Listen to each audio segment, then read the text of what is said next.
Good morning. This is Seek of the Scuffed coming at you live with Ace Attorney Investigations. Oh boy, we have not played this since July. I don't remember what was happening. I don't remember what previously happened. I don't remember what voices I gave the characters. I don't even remember if we started at the beginning of a chapter or in the middle of it. But here's what I do remember, is that we were near the end, and I wasn't enjoying the game nearly as much as I was with the mainline games. The gameplay was fine, it's just that the story was not nearly so compelling. But these games do have consistently fantastic finales, so I'm hoping... Oh yeah, we're at the opening of the final chapter. I'm hoping that this turns it around and wins my heart back, because I would like to do the final two games. One of them's a spin-off of the sequel to this. And whether or not I do that will be dependent on how I feel about this when all is said and done. I'll probably look over the whole thing when we're done to figure out if I want to do the second spin-off. But for now, let's just go through it. 2 cards. One of the Black Raven and one of the White Raven. A country torn in two. One to the west and one to the east. Oh, hello. It's nice to see that you've made it to another stream. When those which were split... I missed that one. That's fine. The truth will reveal itself. Alright, we gotta make sure we don't miss any of this cutscene dialogue, because I cannot time it myself. So, let's see. I remember the cards. It's the Yata-Garasu! The Yata-Garasu's here! Yep, that's the Phantom Thief, little girl. But it's not actually little girl. Probably won't be chatting all that much since you're on your way to work. Hey, that's fine. That's whenever I listen to streams too. Well, usually on the way back. You, accursed Yata-Garasu. K, you. I thought we established last time that there was another thief, though. Okay, I'm starting to piece it together. You'll be here the most time, most likely? Well, that's great. I mostly will be just reading the voices. Most of the talking I have about other topics will be trying to debate with myself about what the correct answer is to any of this. Or right now, I'm gonna try and piece together what I remember. I remember that Edgeworth's office was broken into in order to get some evidence from a case that I know nothing about. I remember the Phantom Thief girl, Kay, who's sort of like a magical girl. Visual novels are great for background noise. I actually found a really great, now shut down channel on YouTube called Bittersweet Gamers. They did really, really good visual novels.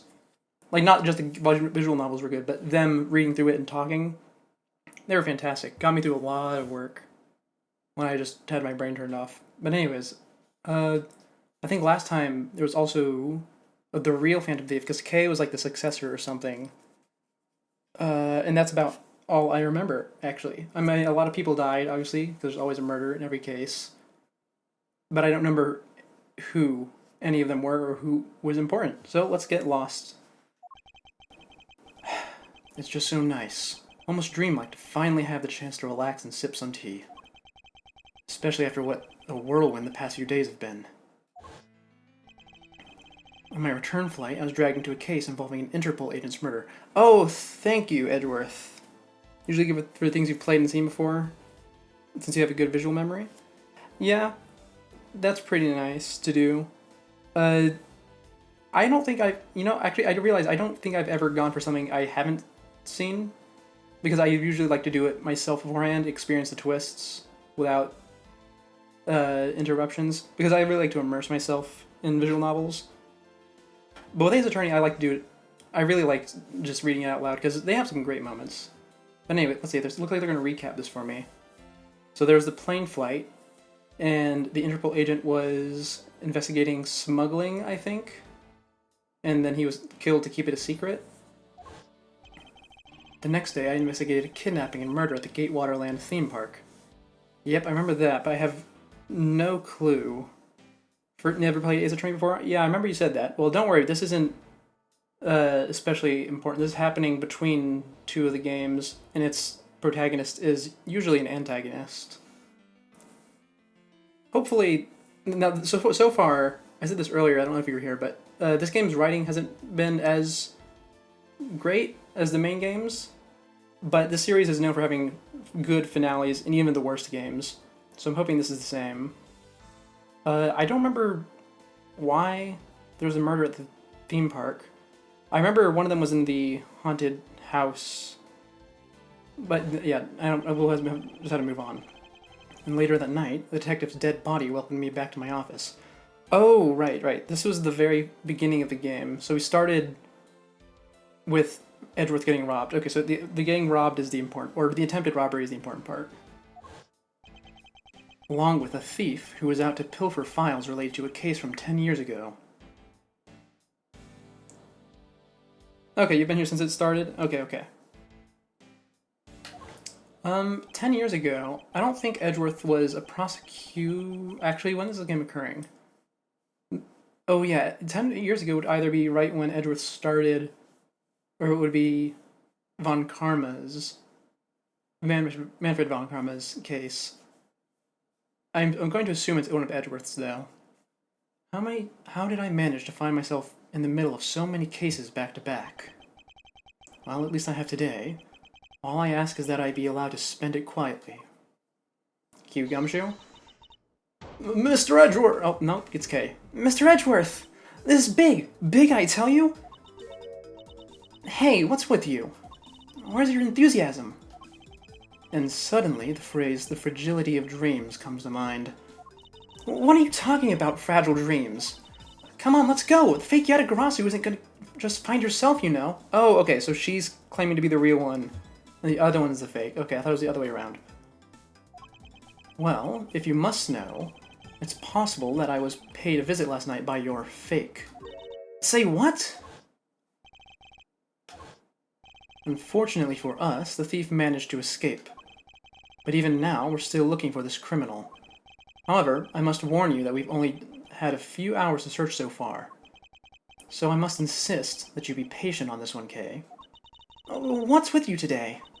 Are you sure you aren't sleep-talking to me right now? Anyway, I've got something much more important I want you to see. Can I turn the text speed up? Oh, I can't even turn up the, what's it? I can't even pull up the menu right now. Okay. I guess not. Apologies for your spelling errors. Hey, no, it's fine. Spelling errors are completely normal when typing with the phone. And Twitch doesn't have autocorrect or anything. Oh, and that is? What have you got, Kay? Take a look at this! On March 14th, I will be there to steal your dirtiest secret. That's quite a bold declaration to send to an embassy. Oh, whose embassy is it? Is it, Oh, there's that one country they always bring up. It's not Bulgaria, but it sounds like Bulgaria. Oh, Borginia, that's what it was. Okay, I just remembered, because that shows up in the main games. Oh, right, and that's where the smuggling ring was operating out of in this game. Okay. I suppose it was inevitable that a newspaper would catch wind of this. The date the card mentions is today. Today, huh? Come on, we've got to hurry! The embassy awaits! I suppose it is quite an urgent matter. However, do you know which country's embassy we should be investigating?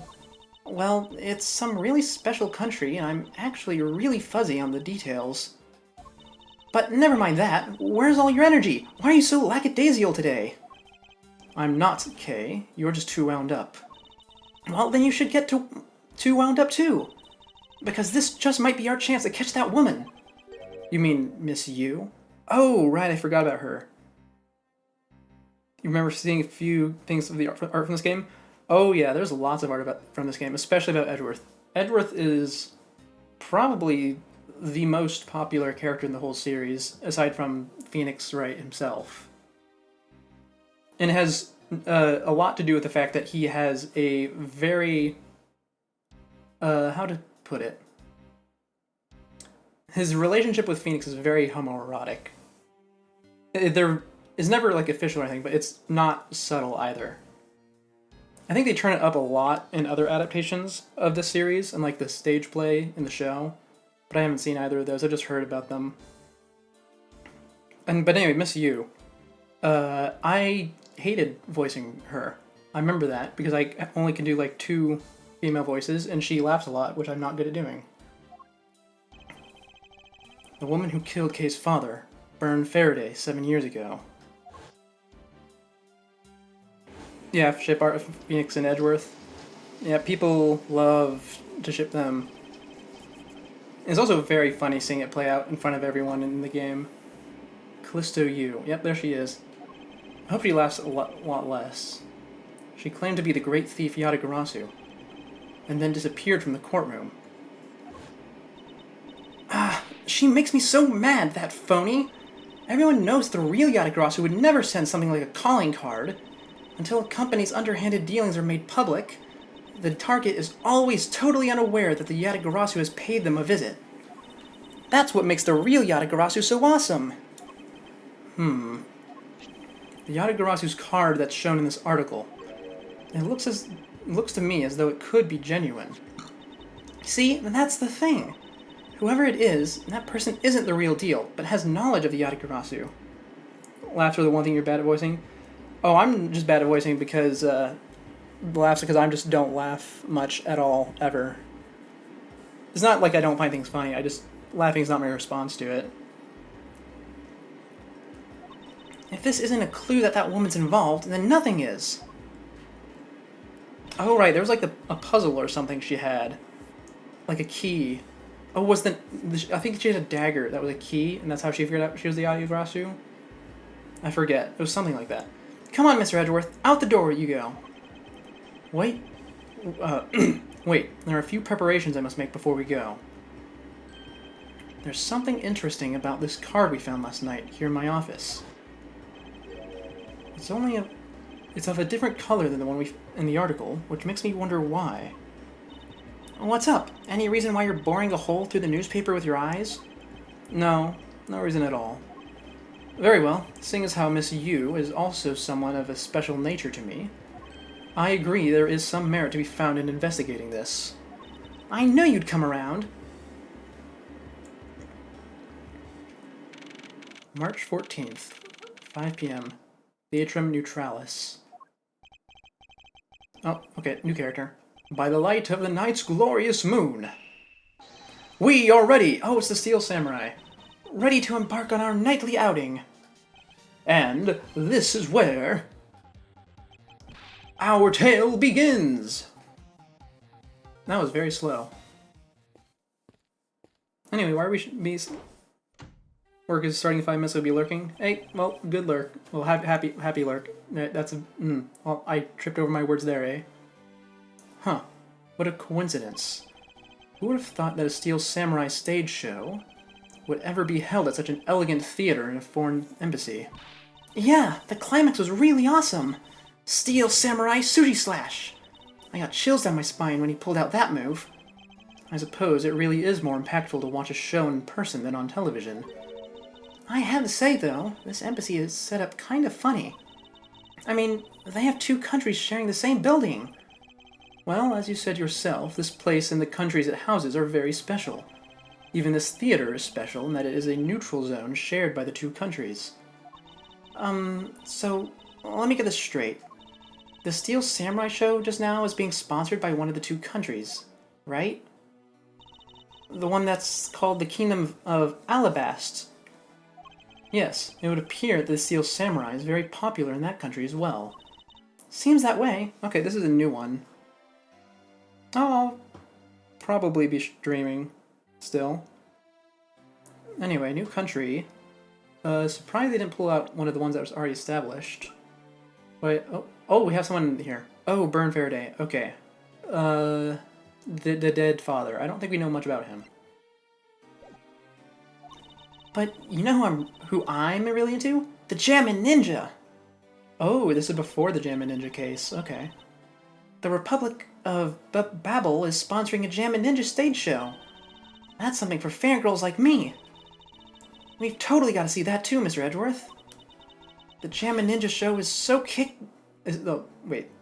The Jammin' Ninja show is gonna kick the Steel Samurai show rear end. Okay, that's a bit of a weird sentence to pronounce, but that is quite the comment. It does really put this really firmly in the timeline, though.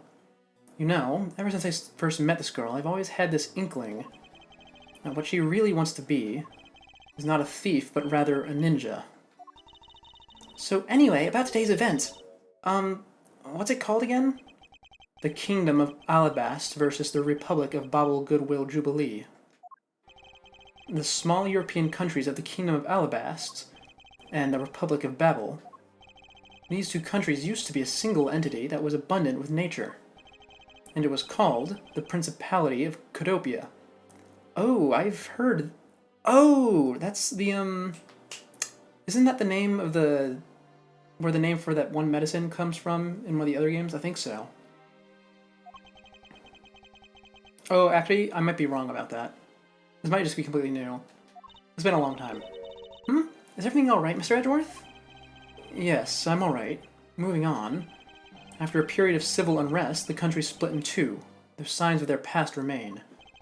For example, their flags preserve the flower and butterfly motifs to this day. Codopia, huh? Oh, this is where I heard it from.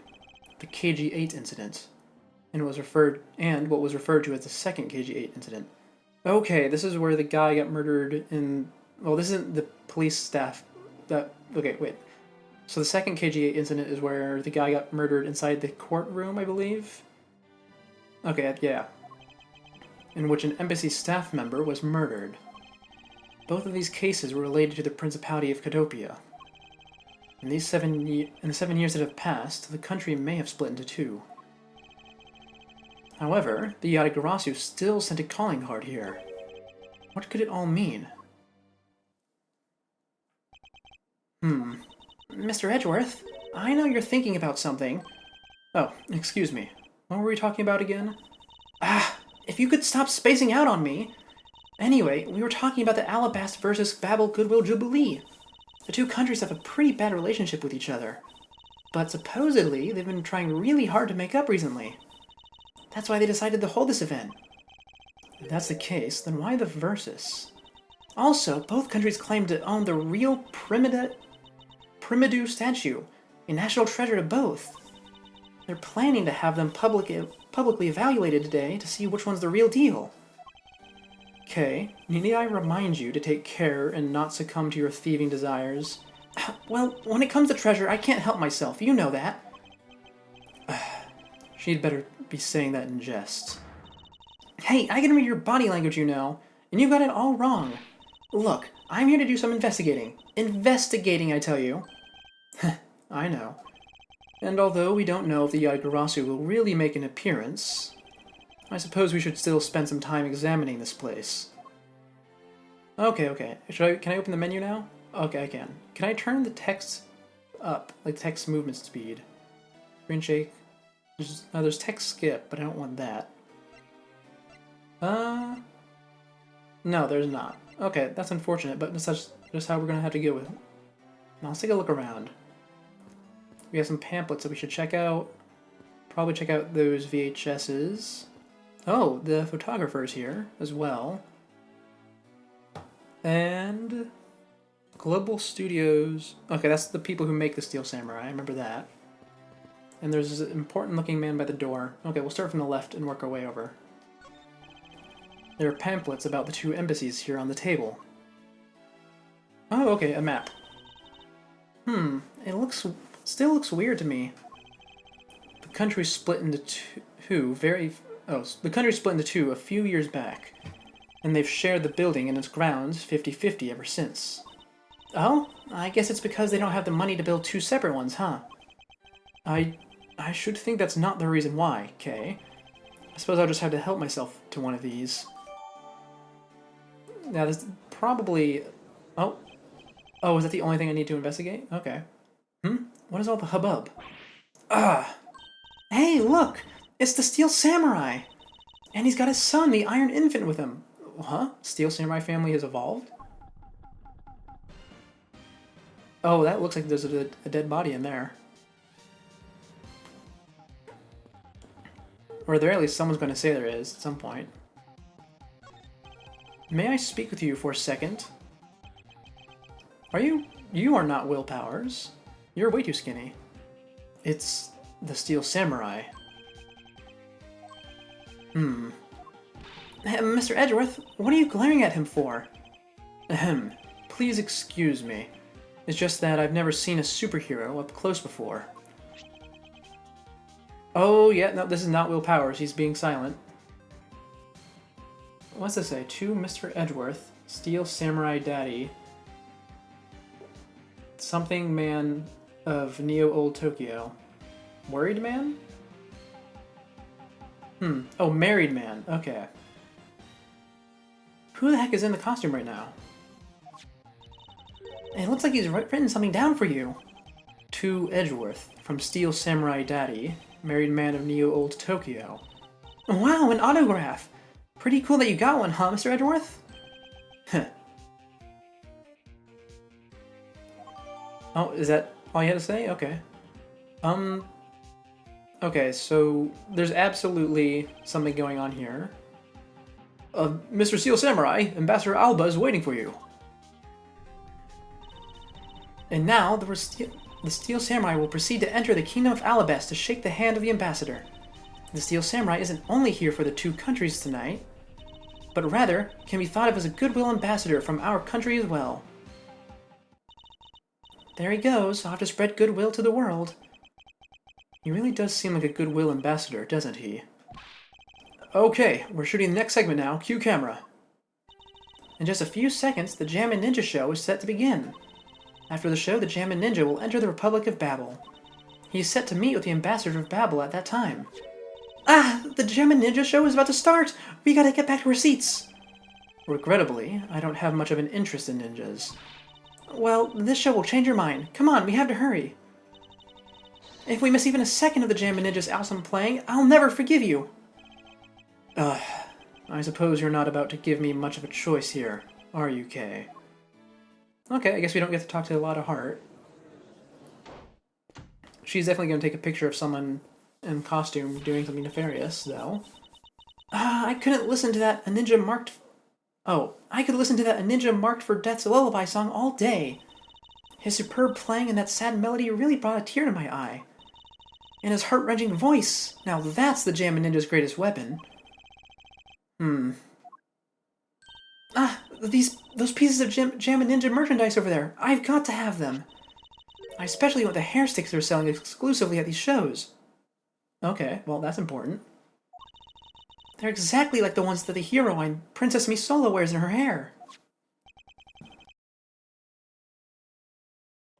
Anyway? Hold it right there, Mr. Edgeworth. Yes? You're thinking of going home, aren't you? Well, it doesn't seem likely that the Yatagarasu will be making an appearance tonight. Most likely, it was simply a prank. No way! I just know the Yatagarasu will show. But I thought you said that the Yatagarasu doesn't send calling cards.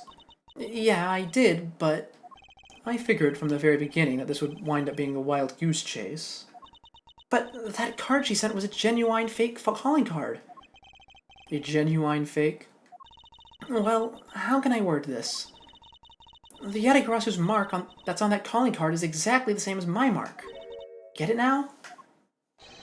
We've got a problem. Oh, going over to the Babel side? The Yatagarasu has been spotted in Alabast. What?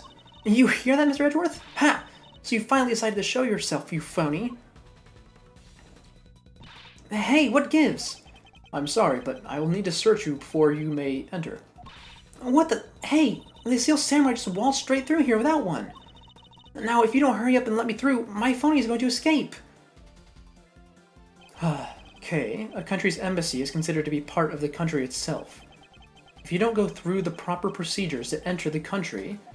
Mr. Edgeworth, I'm going to enter through Babel and climb over the wall at Alabast. You would tell a prosecutor straight out that you intend to illegally enter another... Kay, are you listening to me? Kay Faraday, I'm coming through. Oh, what? That's a strange line. Yes, and welcome. Someone stop her! Anyone! Man, Edgeworth is really slow to respond, huh? At least compared to Phoenix. Open air stage. Okay. Okay, where are you? Don't tell me you really did find some way over the wall. There's some barbed wire up there. Well, actually, I think it's razor wire. Ugh. Oh, fire! This is too big for us to handle. Looks like the Yatagrasu came to Babel, too. Oh, fire. Not like fire your gun, but there's a fire up there. I probably should have heard that. You accursed Yatagarasu. Kay, you... Oh, wait, was that Edward saying that? It is, okay. You'd better be alright wherever you are. Okay. Oh, okay. Immediately inside the Babelese embassy, which is... right side of the building. Okay, we got dead body. We have Gumshoe. Looks like Kay is being arrested by someone who I probably am supposed to know already. And as far as important items go, the fire burning the coats and the knives. I think there's a knife missing there. Yeah, that's definitely a missing knife. The safe is completely fine. And it's actually wet, so someone probably tried to get into it. There's some torn paper on the floor. There's a ceremonial dagger next to the body. The ceiling fan fell, probably from the fire. And there's a coat of arms on the wall. Does this include the coat of arms? Okay, this is the Babel side. Babel coat of arms. There's probably some more on the left side, but I can't see it right now. And then, of course, there's the big golden statue in the middle. I told you, it wasn't me! Sheena. I probably should know her.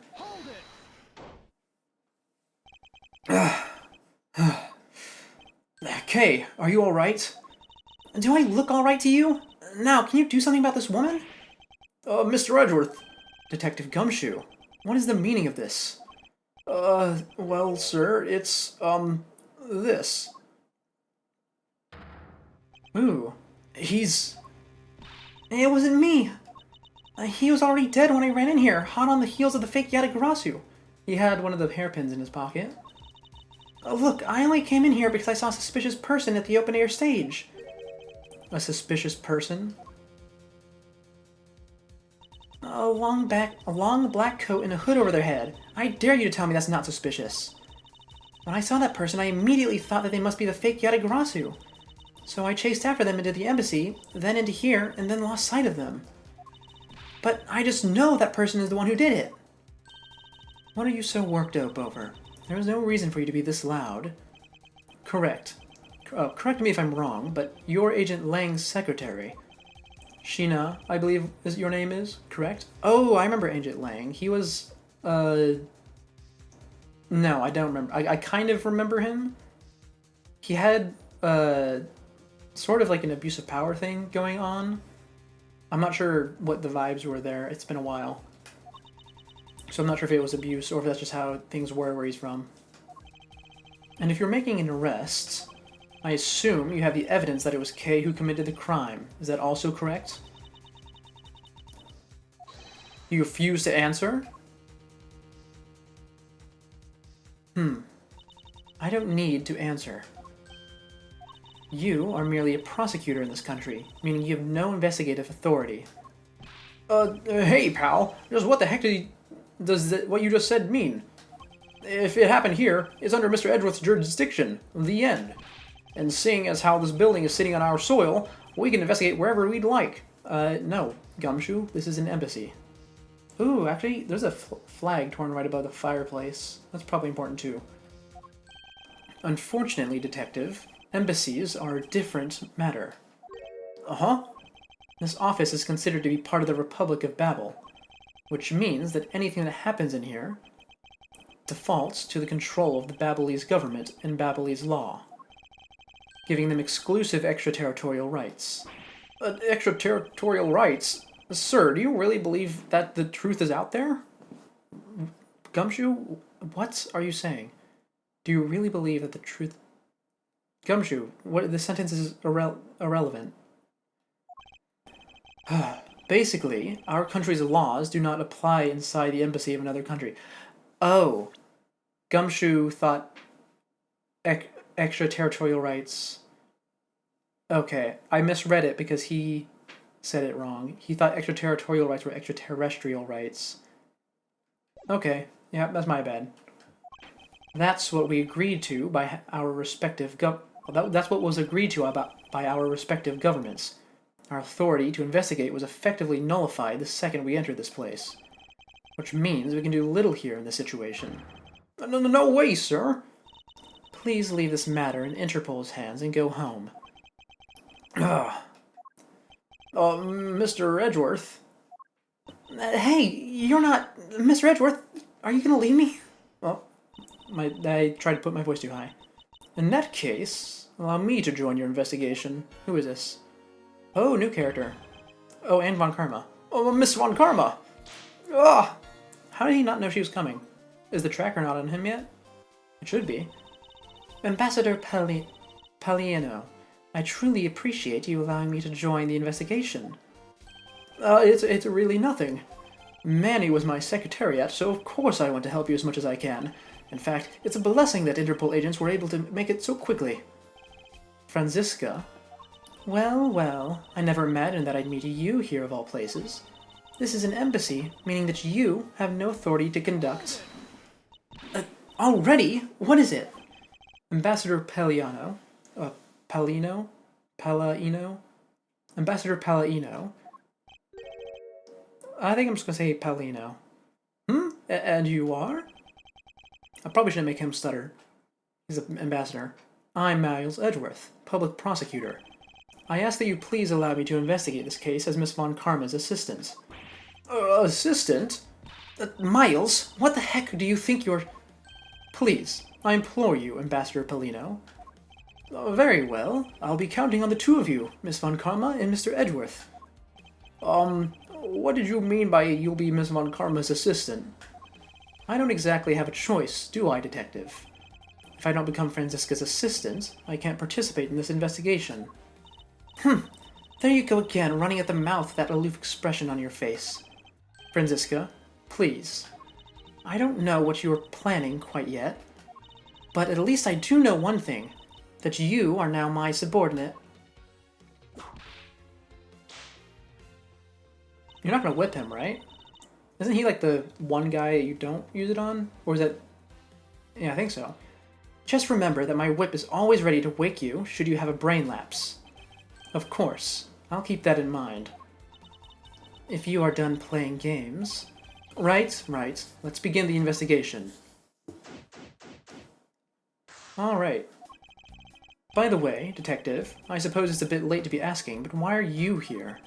Well, better to late than never, I guess, sir. I was placed on guard duty for the Babalese embassy today. And why are our police guarding an embassy? Well, on account of the card they got from the Yatagrasu. They called us up and asked for our help, sir. Oh, and because we've been and because we've been searching for the Yatagrasu these past 7 years. It was more or less mutually beneficial arrangement, if you ask me. Except for how mutually unbeneficial this all turned out to be, I suppose. It looks like you failed to completely perform your guard duty yet again. Look forward to your next salary negotiation. Although it's out of my hands. But, sir, if it gets cut any more, I won't be able to buy even instant noodles anymore.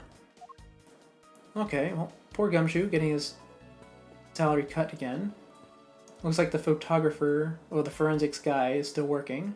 Window open. We saw that from below, though. Nothing on the desk looks especially important.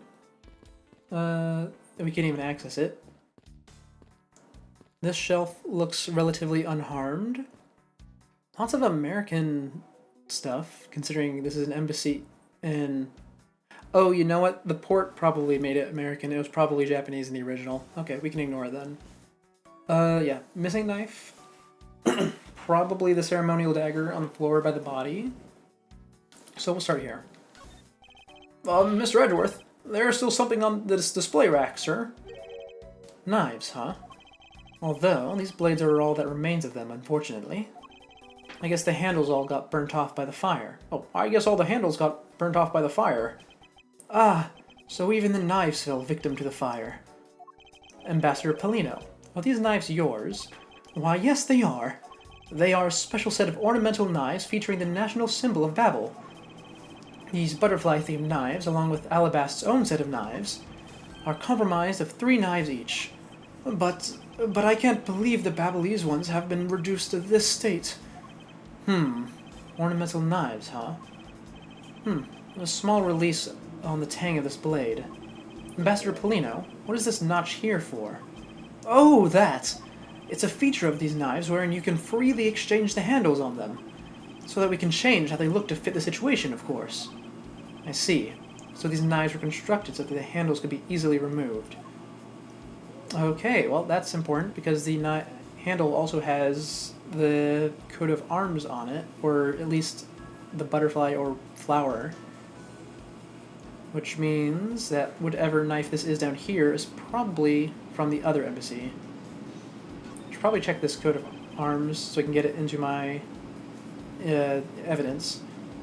Hey, it's another butterfly! I believe it is the symbol of the Republic of Babel. Oh, there we go. Perfect. A drawing this big on the wall of the embassy. It definitely conveys a sense of overwhelming patriotism. Well, I've got a lot of patriotism too, sir. The reason I became a cop in the first place was because I wanted to protect our country. You may want to, Detective. However, I have yet to see the fruits of your desire. You don't have to be so blunt about it, sir. Hey, Gumshoe, since you have a lot of patriotism, can you finally answer the question of what country this game happens in? It's impossible to tell. Because this is a national treasure, can I ask that you please not touch it? I'm afraid the only ones allowed to touch it are myself and the Secretariat. But there is a possibility that it is related to the murder, wouldn't you agree? Hey, Mr. Edgeworth, why don't we give up for now? We can force them to let us investigate it later when we find some solid proof. I suppose I don't have a choice here. This must be one of the Primadou statues Kay was talking about earlier. There's a flower on it. That's odd. Is it just me, or this man looked just like the Steel Samurai? They could be twins. Okay. National treasure, only ambassador and secretariat can touch it. Wow, that is heavily abbreviated. Okay, so someone's fingerprints are probably on it, because fire does not necessarily get rid of those. In fact, I would be willing to bet that the sword might have been used to stab someone, or the very least used in a fight somewhere. It might be the wrong statue. It might have a secret in it, or below it. There's too many possibilities to narrow it down right now. Why does this clock look so out of place? It looks like this was once a magnificent grandfather clock, but it has fallen victim to the fire. Hey, Mr. Edgeworth, is it okay for me to talk about the clocks in my house, sir? If they're unrelated to the case, I hope that you will refrain from sharing, but... well, there's this one clock that I made by myself, but the timer on it, manages to auto... That's quite enough, Detective. Okay, well, that... I guess the clock does have some fire damage on it. Maybe it was more explicit in the Game Boy Advance version. I'm not sure. Well, let's go to the safe next. A small personal safe. This was Mr. Cochin's office, so perhaps he stored his most important documents in here. Ah, of course it's locked. It appears we won't be able to open it without the key. That looks like a... Is that really a key lock? Okay. They drew it a bit weird then. Let's check the body. So, our victim was a secretariat of this embassy, I take it. Manny Cochin. I heard that he was an admirable person. Very admirable. The cause of death is a stab to the base of his neck. He was lax in watching his back. We were fortunate that the fire missed our victim's bodies for the most part. If the fire had burned a bit longer, it would have made identifying him a hassle. So, Mr. Cochin was stabbed to death in the middle of a raging fire. What in the world happened inside this room? Oh, can I not investigate the body more thoroughly? Oh, I can. Let's start with the hairpin in his pocket. Actually, that's not the... Oh, that's the key! Oh! I thought that was a hairpin earlier, but no, that's the knife that turns into a key from the previous chapter. I remember that now. There appears to be something in his pocket. This key. It can't be.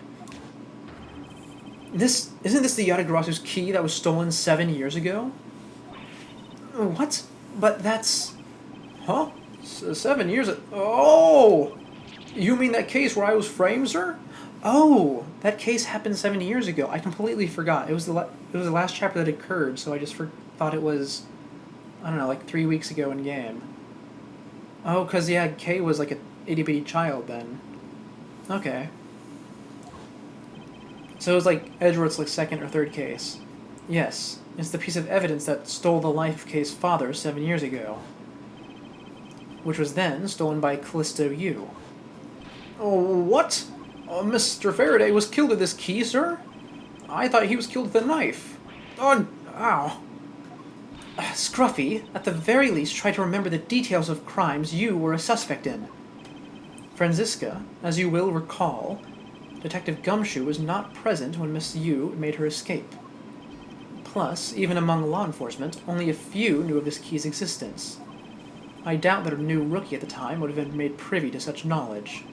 Oh, I feel like the victim right now, trampled on, sir. I suppose I'll just have to fill you in now. The secret to this key is... how do you want me to click on this game? You want me to click on the bottom so I can... Or do you want me to click on the... Yeah, okay. Oh. Okay, I thought it froze. That is a really delayed animation. Oh! That's amazing, sir. Is it some kind of... It's like some kind of magic trick. Also, I'm still surprised that no one in this universe has seen anything resembling a butterfly knife. I really feel like they should have made that something else, because they've shown the ability to make good 3D puzzles before in the other games. Anyway, we have the key now. Oh, a close-up. I knew it. This is the exact same piece of evidence that Miss Yu took with her. I remember this beautiful pattern in the blade. I remember this as well. It's a vine motif, isn't it? Yes. It looks like two interwoven vines crisscrossing down the blade. Vines, sir? I think it looks like a bunch of stars, if you ask me. It's one of those six-sided stars, just like the police mark on our IDs. I really don't think you can call these stars. To say that the detective's art sense is underdeveloped would be an understatement. Anyway, that's a very important flower there that I had no idea that it was relevant before. The real question is why the Babylonis Embassy Secretariat was holding it. While we don't know how Mr. Kochin came to possess this key, we do know that this was stolen by the Yatagarasu from the Kadopian Embassy. That's right. Oh, that's where I remember it from. The, Kadopia still existed 7 years ago. That's why it came up in the case. Okay, this is all starting to fall together now. Not the case, but all the relevant information that I should have had going into it, that is. That's right. Mr. Faraday had written that fact down in his organizer. I believe this means that further research is required into the country of Kadopia. Why don't you ask Ambassador Polino about what he knows? Supposedly, he was a candidate for the next Kadopian ambassador once long ago. He should be able to answer any specific questions you may have. Alright, let's check the knife next. Is this knife the murder weapon? Some preliminary testing has been conducted. According to the results, the blood on that matches the victim's blood. The blade's shape was also found to be consistent with the stab wound. I suppose this means that we now know that the crime was committed with this knife. Or at the very least it was committed with this blade. The handle probably has a fake fingerprint on it. This knife's got some really fancy ornamentation on it, huh, sir? This thing's practically screaming artsy at me, too. Although, it's also covered in blood, just like that last thing I said was artsy. But the handle is pristine. There's not a single drop of blood on it. Speaking of the handle, I believe it has a butterfly motif. It's very beautiful. Alright, well that's nice. I couldn't see that from this lower resolution photo. It's nice to have a zoom in. Suppose next I need to check the wound itself. Maybe his hand, too. It looks like he was trying to hold something. Nope, not his hand, it's his whole body. This man. Where do I know him from? Oh, okay. I suppose I should check his face. Oh, no, wrong button. Okay. Edgeworth does not remember him, so we'll just check the chest wound. It's a knife wound. It's obvious what he was killed with, but I wonder if it's consistent with that wound. Indeed. Oh, nothing to say right now? Okay, I guess the forensics guy hasn't gotten over here yet. Is there anything else to check on him? Any of the rubble? No. And nothing on the desk. Not the water. Oh, I guess the water might be from them putting out the fire. That makes sense. Okay. Suppose we just need to talk to the ambassador now. I can't believe that Manny fell among the thieves tonight. Without him, I have no idea what my schedule for tonight is. Ambassador Polino, I believe your schedule tonight will consist of listening to reports from the police. That, and only that. I ask that you cooperate not only for your own sake, but for Mr. Cochin's as well. You're a rather strong man, aren't you? How fascinating! Here, I know it isn't much, but I'd like you to have these. I'm sorry, but it would be against my principles to accept a bribe. Oh, no. These are simply coupons we distribute to promote Babel. Remember, we offer a large number of discounts and offers when you visit lovely Babel. Now I remember. The Republic of Babel is known for its feverish tourism industry. Alright. Tell me about Manny. I was wondering if you might tell me a bit about the deceased, Manny Cochin. He was my secretary, and the embassy secretariat, charged with running the whole place. He was an admirable man. His death is a great loss to our country. He was in charge of everything, accounting, printing, taking care of our national treasures. I'm sorry, but did you say printing? Our country's primary source of revenue is our tourism industry. So, in order for us to print the necessary pamphlets, flyers, coupons, etc., we have a printing press here in our embassy. I see. Please excuse my forwardness. However, I feel I should mention that I have a distinct impression that I've met him before. Oh, yes. Since you are of the legal profession, I suppose you just might have. After all, Manny was involved in the KG-8 incident. The KG-8 incident? The defendant who was found innocent in that case was Manny. So your Mr. Cochin is the same man as the one in that case. It's been 10 years. Manny recovered personally from that case and dove enthusiastically into this job. He was the one who planned this event, and was to oversee this embassy's renovations. It really is a shame. He had such a bright future ahead of him. What are these renovations you're talking about? What exactly did you mean earlier by renovations? We can't have tourists and visitors to our embassy think we're a poor nation, can we? So renovating the embassy is something of an investment. We may have a rather paltry budget, but we're trying our best to make do. However, I guess the only person who could have helped us do our best now is no longer with us. Ambassador Polino, I was wondering if I may ask you about Cadopia. Cadopia? Alright, what would you like to talk about? First, I'd like to ask you about this key. What about this key? I found it sticking out of Mr. Cochin's pocket. I believe it originally belonged to this embassy. Is that correct? Upon closer inspection, it seems that this key is shaped like a butterfly. That's not all about this key. It's also capable of changing into a knife. Oh! How fascinating! Is it possible that the ambassador didn't know about the existence of this key? In its knife form, there's a flower mark at the base of the blade. I guess this knife might be from when we used to be a part of a Cadopia. And how did you come to that conclusion? It has both Cadopia's national symbols, the butterfly and the flower. I suppose Manny used this key here at the embassy back when we were still Cadopia. Okay, well that was pretty obvious, but it's nice to have some confirmation. Ambassador Polino, this key was stolen from the Cadopian embassy 7 years ago. By Callisto Yu, otherwise known as the Great Thief Yatagarasu. Oh, really? You were not aware that Miss Yu had broken into this embassy at the time? I'm sorry, I can't be of much help. I'm not very familiar with the details, you see. I only became a part of the ambassador. Oh, I only became the ambassador after Babel became its own independent nation. But if many were alive, you'd probably know what happened back then. Mr. Kochin and Miss Yu knew each other 7 years ago. But that doesn't explain why I found the Yatagarasu's key here in the present. Okay, let's present some things. How about the knife? You have anything to say about this? No, he does not. How about the statue? Can we touch the statue now? Oh, that's the wrong button. I keep doing that. Ah, this statue resembles that hero, the Steel Samurai, don't you think? I was thinking, what would you say to changing its name to the Steel Samurai statue? It might just attract a few more tourists to our country if I did, right? I'm not sure what to think. I thought this thing was a national treasure. Okay, nothing important there. Oh,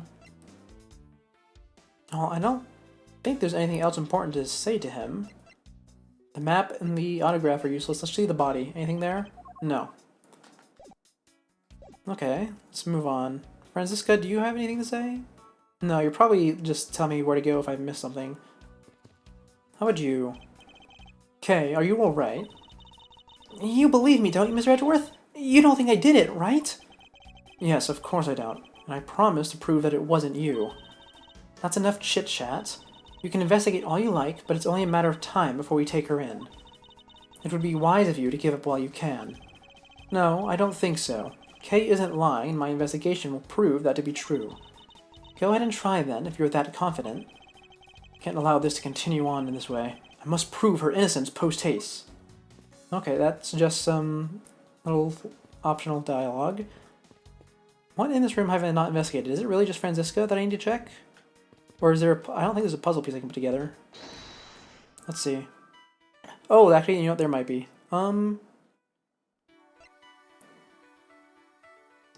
Is this key to does the key go to the safe? Ah, it does, okay. We know for a fact that the Yatagarasu's key was used at this embassy.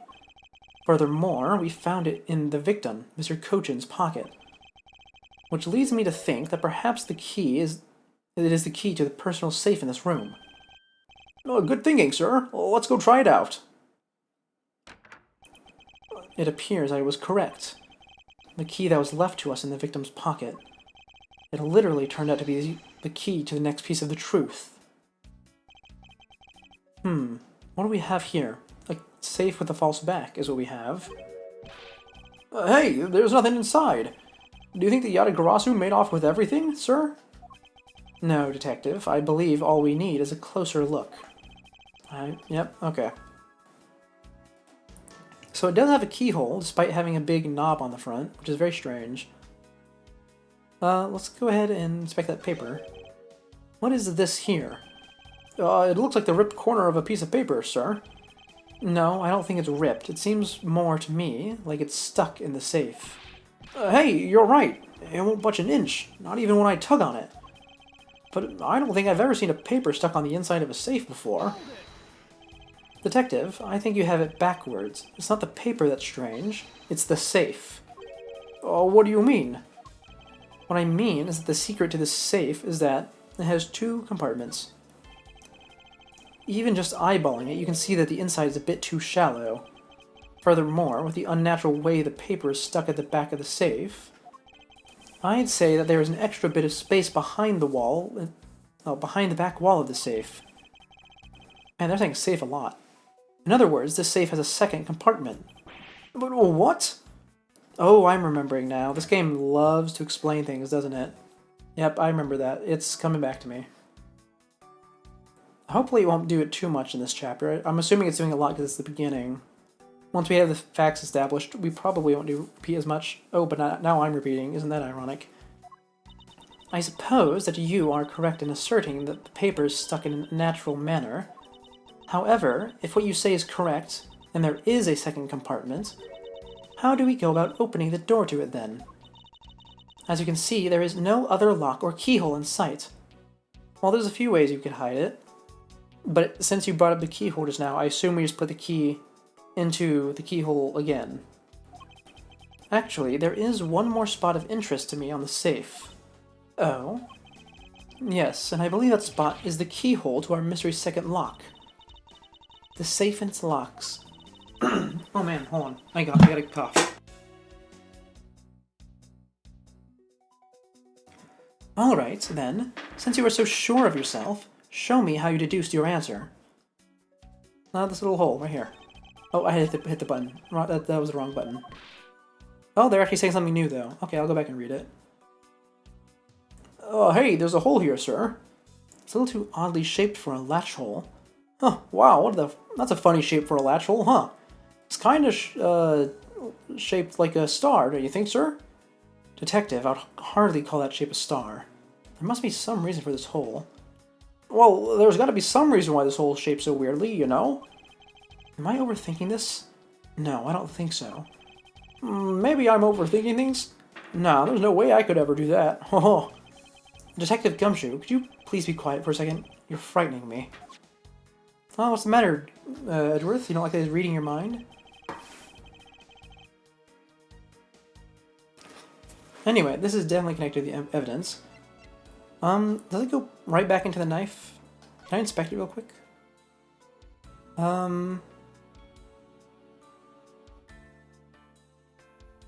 Let's see. The knife blade... Actually, the knife blade kind of fits that hole, doesn't it? I think the scale is off. Let's check the key side. Oh, actually, we can inspect the other knife, too. Oh, that's the wrong button. Yep, and I just lost life because of that. That's unfortunate. Yeah, I don't need to read the failed dialogue. That was my bad, but I'm still going to check out the knife anyway. Just to make sure it's not knife shaped. Okay. Yeah. Oh, also, that handle is really not secure in there. Huh. Probably slides off very easily. Anyways, this. Can I change it to the key? And then take a look at it like this. Oh, Edgeworth, don't tell me about the keys trick again. Okay, so the key side doesn't look like it would fit, but the knife side probably fits. So let's swap it back. Oh, I can't swap it back. Okay. Well, let's present it. Doesn't the shape of this keyhole remind you of something, Franziska? The shape? It does look very familiar. Oh man, what's up with my throat? Hold on, I gotta drink some water.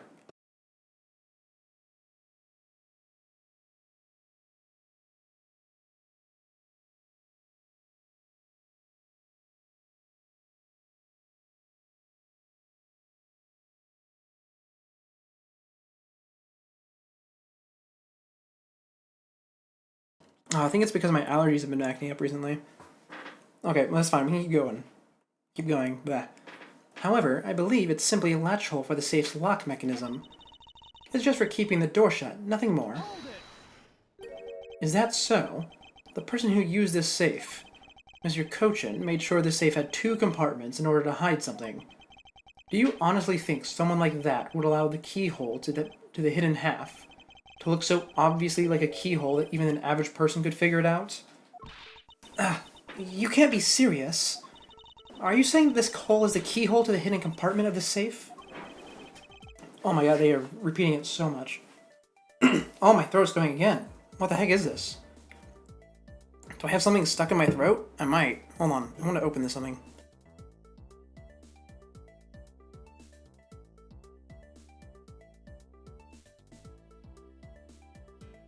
Okay, I should be better now. That's precisely what I'm saying. And I will prove to you right now that the Yatagrasu's key is the key that will open it. The Yatagrasu's key? Miles Edgeworth, this had better be a very bad joke. Sorry, but this is no joke. Yatagrasu's key. Oh my... Edgeworth? Edgeworth, my man. Please, stop repeating yourself. I'm not going to read that. We know that this key opens the first compartment of the safe. But the keyhole you're talking about is of an entirely different shape than that of the key. Oh, it's because we gotta use the knife end. Let's go over this again, shall we? The Yatagrasu's key was originally made to open Mr. Cochin's safe in the Cadopian embassy. We confirmed that as fact by opening the door to his safe with it. Now, let's take a look at the back end of the key. Looking at the knife portion head-on, what do you see? What are you talking about? It appears you've come to understand what I'm talking about. Oh my god, Edgeworth. I thought this was just going to be a joke between you and Gumshoe, my man. When viewed head-on, this knife's blade is the exact same shape as the keyhole. The real function of the knife portion is to act as a key to the hidden portion of the safe. But that's preposterous.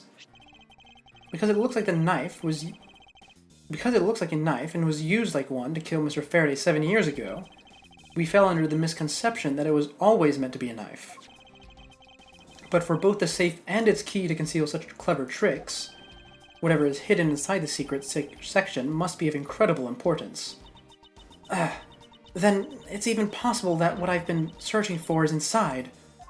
Scruffy, hurry up and open that safe. What have you been searching for? Yes, sir. Opening it now, sir.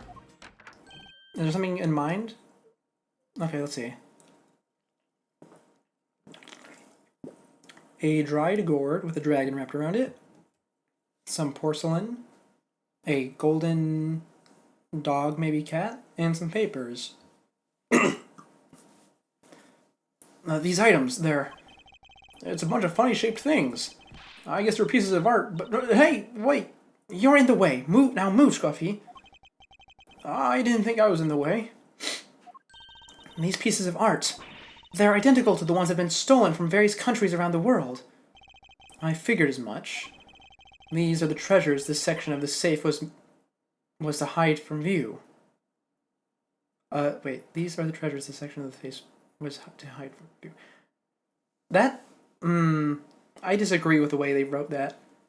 They really should have put this section of the safe was made to hide from view.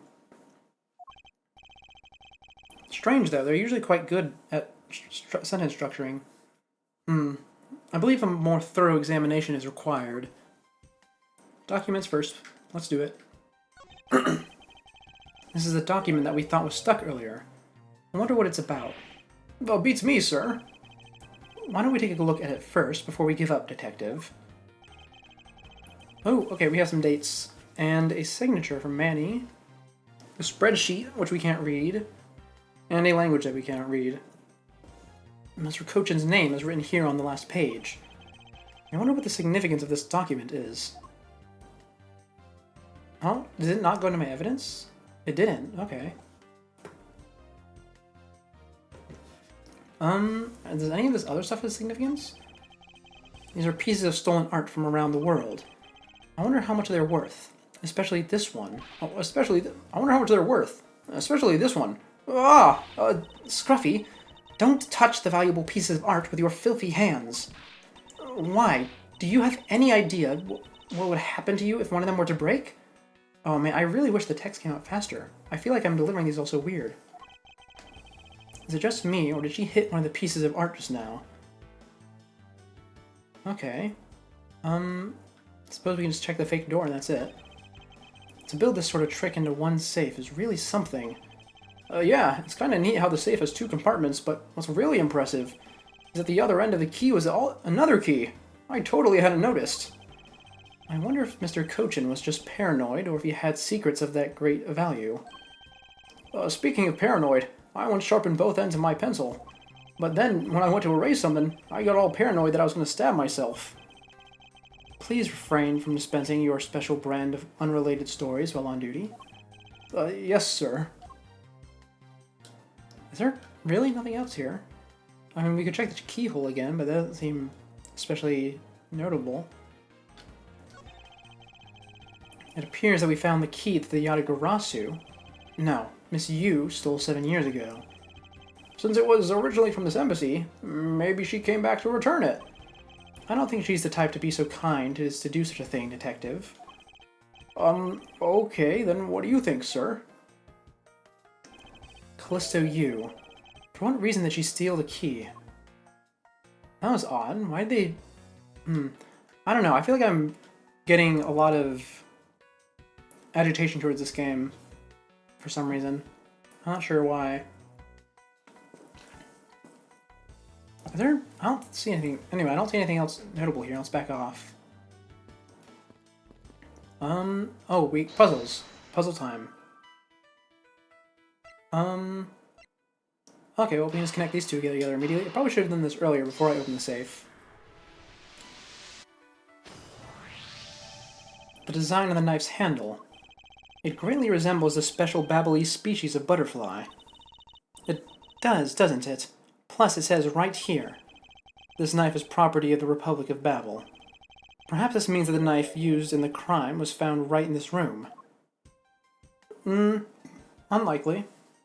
The handles are removable, as we previously discussed. Oh, but that's not in my evidence, is it? Oh, it's not. Oh, that's extraordinarily strange. Can I hit the latch on this in order to add that into my evidence? Where is the switch on it? Is the switch the butterfly? It might be. There's a lot of skilled detailing on this handle. It would appear that the handle on this knife is removable. I guess so many people can change... I guess other people can change them whenever they feel like it. Sounds like fun, sir. I don't think people would remove the handle just for fun, Detective. Okay, it does not put it into my evidence. How about the blade? So, this is what took Mr. Cochin's life. Some of his blood is still on the blade. Wow, I've been a detective for 7 years already? I've seen a lot of weapons in my day. But knives that were used to kill are always the hardest for me to bear. Yes, unlike guns, this is one weapon where you're likely to find the victim's blood on it. Yeah, just like how this one's practically drenched in it, huh, sir? Despite that, it looks like the blood managed to miss the handle somehow. Yeah, and for some reason that doesn't go into my evidence.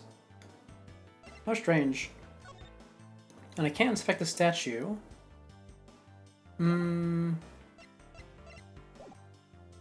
Franziska, do you have anything to say? Miles Edgeworth? What is it? Let me tell you something. You are currently my subordinate. Oh, I should have done this dialogue a lot earlier, huh? And if you wish to convince everyone else of that, you will speak to me with respect. What's with the giddy glint in her eyes? I don't think that will really be necessary, Franziska. Oh, really? Well, it doesn't matter. It doesn't change the fact that you are still under me. I thought Franziska was flying around the world in pursuit of the smuggling case. So then why is she here at this embassy? Ah, okay. Okay. I do get stuff out of her. That's good. I really should have come here earlier then, huh? I was investigating at the Alabastian embassy when I got wind of this mess. Ah, that's right. Yatagarasu was due to appear at that embassy as well. Yes, but the difference is that we didn't have a fire over there. Although, there was an incident at the Alabastian embassy as well. But I left Agent Lang in charge of that case and came over to the Babbly's embassy. Ah, so Agent Lang is here as well, huh? I see you've met. Well, he's in the Alabastian embassy acting as a bodyguard for Ambassador Alba. Ooh, I put way too many does in there. Oh, hello, Lurker. I don't have that, command set up. I don't have any command set up, but it's nice to see you're here. However, he seems to have a different reason for being here there. Okay, what's the reason? Was he also working on the smuggling ring?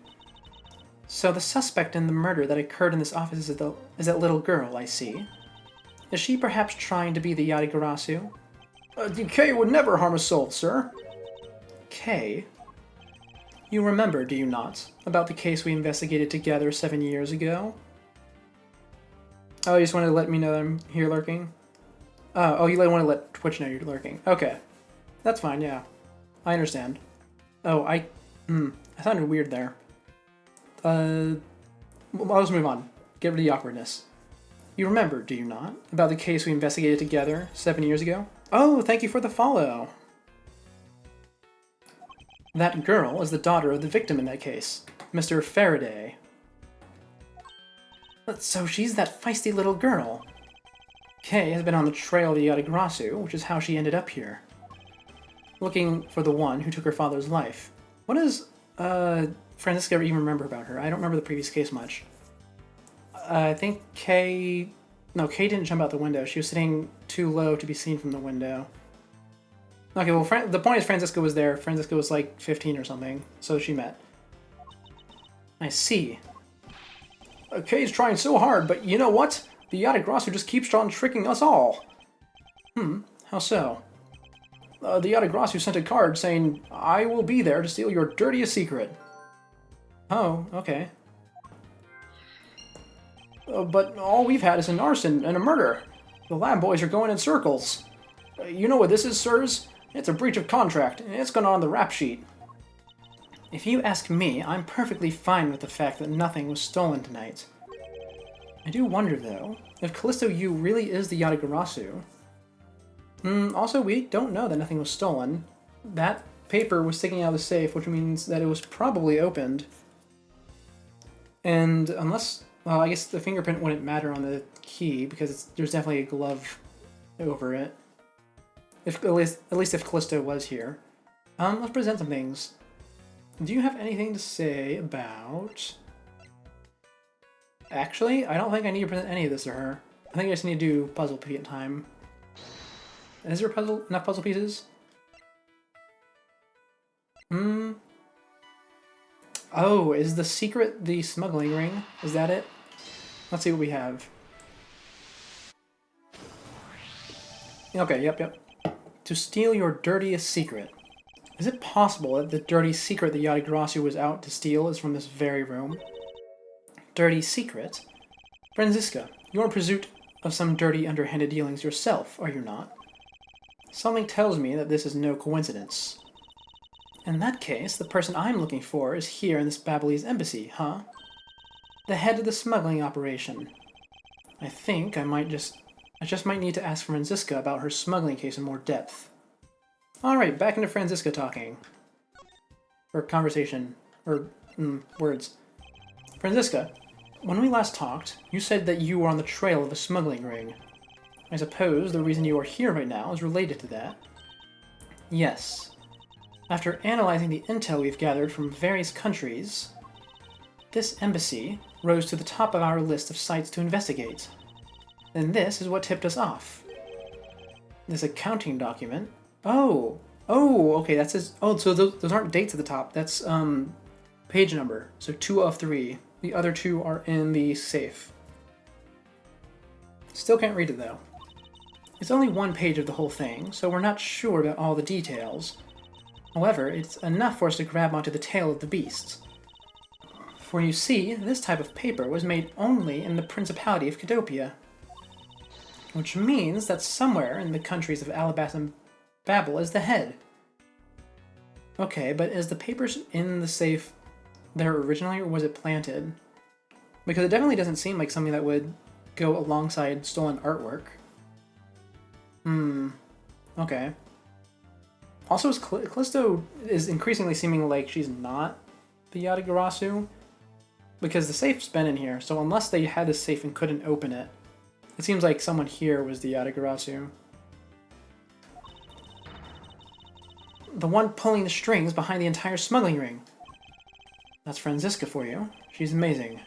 Pursuing this case with all she has. That is, of course, unless I'm forgetting something about the identity of the Yata-Garasu from the previous cases. Because I know Kay is trying to be the Yata-Garasu, or at least she claims to be the real one. Cadopian paper document data jotted down. Okay. Let's go and see. Can I... So if I interact with that again... Hold on. That's the wrong button. I don't need to talk to you, Gumshoe. Okay, yeah, so I have the 2 out of 3. If I go back in here and investigate this again, will it be different? Yeah, I hope so.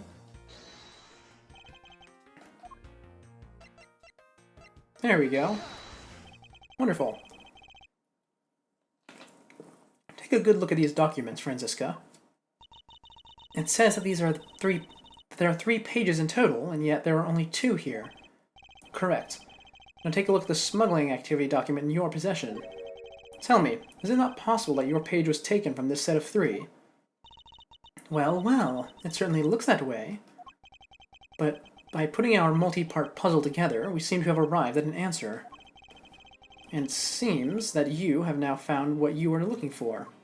Yes, and with this, it has become crystal clear that Mr. Cochin himself was responsible for the mass smuggling of Babyliss ink. Babyliss ink? Babyliss ink is a special product of the Republic of Babel. However, due to a special reason, only a limited volume is ever exported. And the reason is? That's classified. It's on a need-to-know basis, and you don't need to know. In any case, it seems that the head of the smuggling ring was our victim, Mr. Manny Cochin. His base was in an embassy, thus it was hard for both our country and his to interfere, making it the ideal conditions under which to run a smuggling operation. But it's so frustrating. I lost the person I was to rain judgment down upon... Wait, what? I lost the person I was to rain judgment down upon with my whip of justice. Well, even if he is dead, we still have a responsibility to look into his misdeeds. Okay, I get what Francisco was trying to say now. That's not just... That came weird to me. You expect me to whip a dead man? Well, I'm not interested. Franziska, you must know that Manny Cochin was a suspect in the KG-8 incident. Of course I know. On top of being the head of the smuggling ring, there is the matter of what really happened in that case that needs to be resolved. Oh, investigation part 1 complete. Okay. Are you done investigating? We found nothing to indicate Kay's innocence. However, the forensics team should be able to solve that pretty quickly if Kay is not wearing fingered gloves.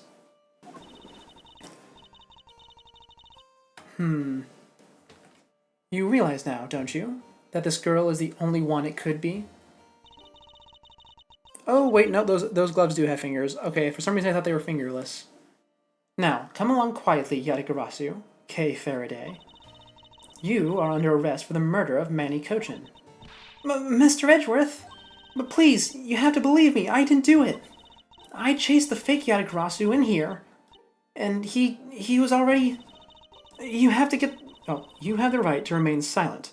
Anything you say can and will be used against you.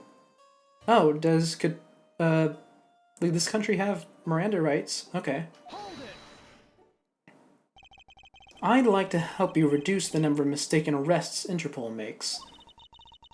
What is that supposed to mean? I believe I told you that Kay Faraday is not the culprit of this crime. Very well. I suppose I have no choice. I'll show you just how foolish your claims are. Oh, debate time. Even your police confirmed that the Yatagarasu infiltrated the Babyliss embassy tonight. Utilizing the confusion caused by the fire, the Yatagarasu snuck into this embassy. Furthermore, this girl claims to be the Yatagarasu. And most importantly, other than her, there was no one else in here with the body. Your reason for suspecting Kay is because you think she is the Yatagarasu? Exactly. But it isn't just me. She calls herself the Yatagarasu. Ah, look! How many times do I have to tell you? I was only out to capture the fake Yatagarasu. Imposter or not, it matters not. A Yatagarasu is a Yatagarasu. Very well, then I shall prove that Kay is not the Yatagarasu who killed Mr. Manny Cochin. Go ahead and try. Show me what the prosecutors of this country are made of. Ah, okay. I don't remember how to do this section, but I assume it's like a standard testimony in the mainline games. Okay, it is. Even your police confirmed that the Yatagarasu infiltrated the embassy. That's fine. Utilizing the confusion, the Yatagarasu snuck into the embassy. That's fine. This girl claims to be the Yatagarasu. We could get something out of that. And most importantly, no one else was in here with the body. Do I have evidence to the contrary? I don't believe so. Let's see.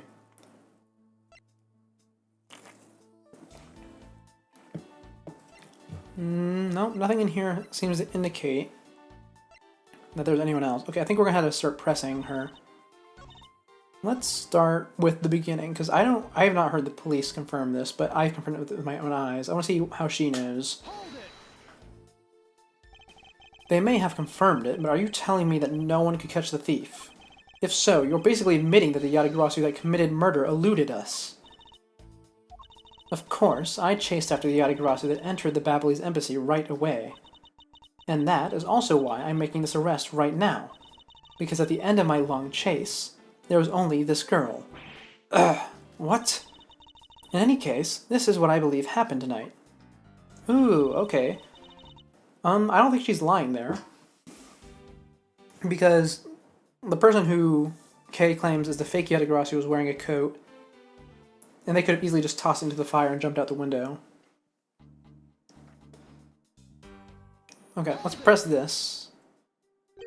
The confusion caused by the fire. Are you saying that the Yatagarasu was not the arsonist who started the fire? A suspicious person in a long coat was spotted in the area.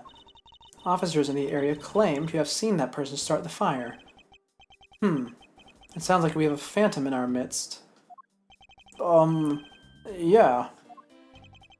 In a way, he could be considered a phantom, with the way he randomly appears. That would be our fake Yatagarasu that Kay was chasing. Also, she's not bringing up the incident that happened on the other side of the embassy, which is interesting. We'll probably get to that in a second. Just because she calls herself that doesn't prove that she is a killer. No, but it does give her a motive. The Yatagarasu sent a card saying, "I will be there to steal your dirtiest secret." Furthermore, there are documents pertaining to some smuggling activity in this room. She obviously wanted to steal them. So, she killed Mr. Kochin for the key. I see. Her logic is very sound. I expected nothing less of Agent Lang's secretary. However, that statement just now didn't sound right. Okay, I guess they're giving me this one for free by saying that. Oh. No, they're not. Okay, they're just expanding my options with that. I was worried that they were just gonna... That was a really direct hint, because some of the other games did that. Or at least in the later entries. Now, killed Mr. Kochin for the key, you say. How do we want to combat this one? Single stab to the base of the neck. 1 of 3 knives. Well, she wouldn't know that he had the key, right? Let's press first. Just to get some more information. So you're claiming that Kay knew that a foreign country's embassy had such documents? As stated in the calling card, the Yatagarasu was out to steal a dirty secret. Which means the goal tonight was to steal those smuggling activity documents. You have it all wrong. It was the fake that sent the card. Your words are meaningless. If you are truly innocent, then let's see some proof. Hey, Mr. Edgeworth? I leave it to you to handle this. Yes, I'd rather you did. Yatagarasu's goal, huh? You can claim she's innocent, but you can't change the facts I've already outlined. Okay, well, in that case, there should be some... One of these pieces of evidence contradict this. Hold on.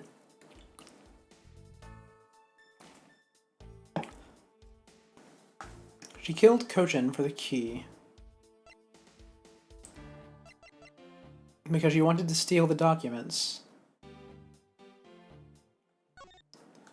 Okay, and I don't need to bother reading these because it's not zooming in on that part.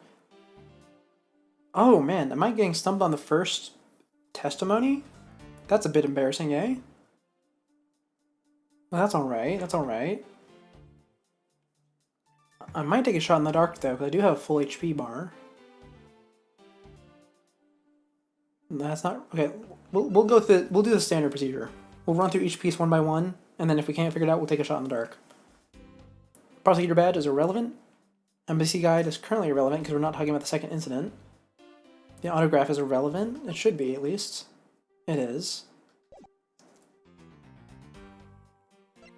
The statue is currently irrelevant. The body could, and the 2 knives could be relevant, and so could the document. So we have 4 pieces to look through.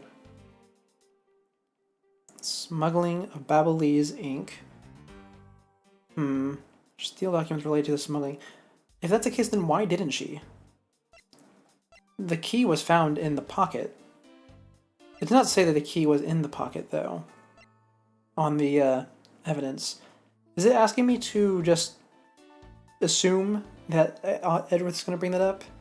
It might be. Sometimes it's vague like that. Body was not badly burnt in the fire. That makes it seem like he was alive whenever the fire was occurring. In fact, he looks like it has a lot of soot on his shoulders. I mean, obviously he was laying... Actually, that's soot on top of his thumb, which is not where it would usually be if he was laying down, right? I might be looking into that too much. Okay, we're gonna guess it's the key because the key was still in his pocket. And if it's not that, we're gonna say it's the paper document because she did not take the document. Okay, it's the key. Okay, good. Agent Sheena, I regret to inform you, but there is a flaw in your logic. Oh? Even if you claim that she is the killer and that the Yatagarasu, I am certain that securing the smuggling documents is not the motive behind the murder. The key to the safe in this room was found on Mr. Kochin's body. Furthermore, the Yatagarasu would not be so stupid as to leave without the documents. By the simple fact that the documents were still in the safe when we looked, it's obvious that the killer's target was not the safe at all. Then, perhaps she didn't know that Mr. Kochin had the key on him. If that's the case, then why would she have needed to kill him? Because I can think of no reason for her to kill him if she had not known that fact. Need a reason? All of this is simply our conjecturing. Oh, why is she talking so slow? Need, reason. All of this is simply our conjecturing after the fact. It's entirely possible that she accidentally killed him when she was sneaking in. No. No, not at all. Perhaps she didn't notice the safe's second compartment before returning the key. Ugh. But the fact still remains that Mr. Kochin was stabbed to death. But you have no definitive proof that it was Kay who committed the act. Actually, I do. I saw her holding the knife she used on the victim with my own eyes. But what? Allow me to tell you a bit more about the evidence that will put her away behind bars. The knife wound on the body is consistent with the blade on the knife. The knife with the butterfly handle is the murder weapon, which the killer was holding. Oh, okay, well, that was a bit confusing because they both technically have butterfly handles. But I know what you mean. I assume she obtained the knife from the display rack and used it on the victim. The knife is a part of a special 3-piece set which has a design like no other. No, it has the same design as the other 3-piece set. The evidence and testimony, it all points to the girl. There's no counter-argument. Ugh. That is your definitive evidence? You see now that she is definitely the killer, right? No! Mr. Edgeworth, you've got to believe me! I saw a suspicious person in a long black coat outside the embassy, I swear! And you came in here because you were chasing this suspicious person? That's right! I ran into this office only because I was chasing after that person. But when I entered the room, it was pitch black. I couldn't see a thing. I felt something on the ground next to my foot, so I turned on the lights, but then... I'm not screaming, sorry. Who's there? This is... I came to this room upon hearing the girl scream, and when I saw her holding the knife, I immediately restrained her. So, the object K felt by her feet on the floor was the murder weapon. I had the knife analyzed right away, but we failed to find anyone's prints on it. But the suspicious person in the black coat who came into this room before me... You continue to insist that there was such a person, but if there was, where did they go? Well, the window was open, you guys. That... I don't know, but I know they came in here. And there's also a huge open-air, theater outside that they could land on. Oh, actually, I guess that was across the... I suppose that was pretty far across. Well, the point is they could definitely get out through the window. That sounds like the desperate excuses of a suspected killer, not a trustworthy testimony. You understand, don't you? We can't trust this girl's words, Mr. Edgeworth. Ugh. She has a point.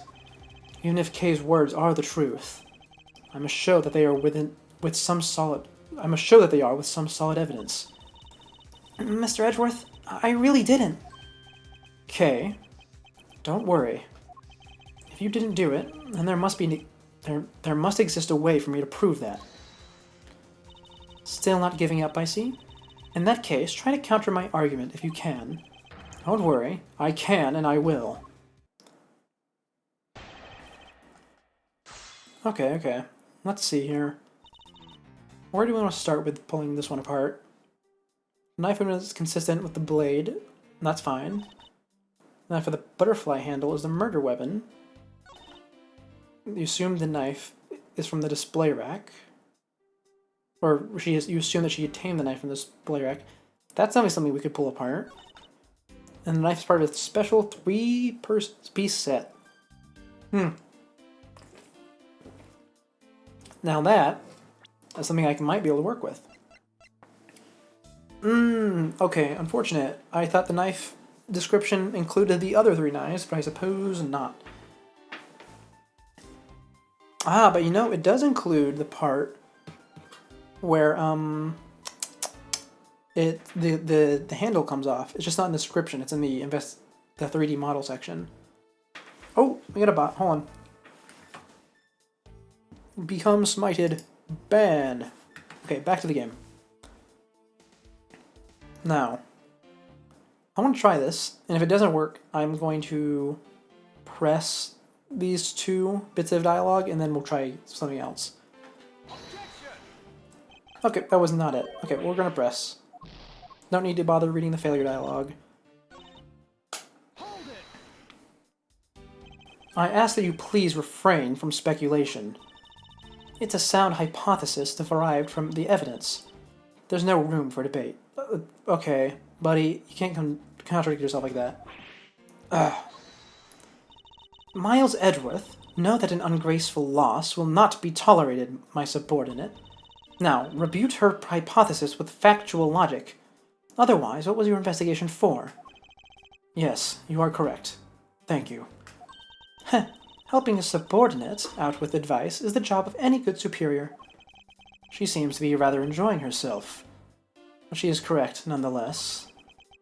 Agent Sheena, please continue with your testimony. Okay, let's try the second one, though. About the 3-piece set, is there really no other like it? Let's ask Ambassador Polino for more details, shall we? Oh, I was right! I was right, but I got impatient and I didn't press it. Okay. The knives are indeed special. They have the butterfly, the symbol of the Republic of Babel, engraved on them. And because there are only 3 of them in the world, they are very, very valuable. The national symbol, huh? Well, the knives are covered in the butterfly design. Along with the Alabastian set, our respective countries only have 3 knives each. I see. Are you satisfied now? If so, let's continue. Oh, that didn't add it. Why did it not add it? Does the blade have the butterfly motif on it? No. Okay, I just needed to check that.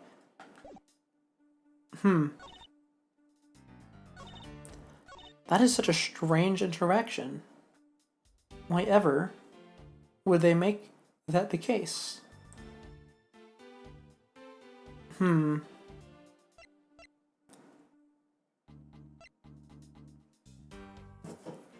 know, since the body was not badly burnt in the fire, and he just has shit on him, he probably was not killed here. I'm starting to theorize. So I think he was killed in the other embassy, using a knife from the other embassy, and then the handle was taken off. He was put into the Steel Samurai's little baby carriage thing, brought over here. The body was placed down, the knife had its handle, well, it had a new handle put on it, and the other knife was taken to the other embassy, probably.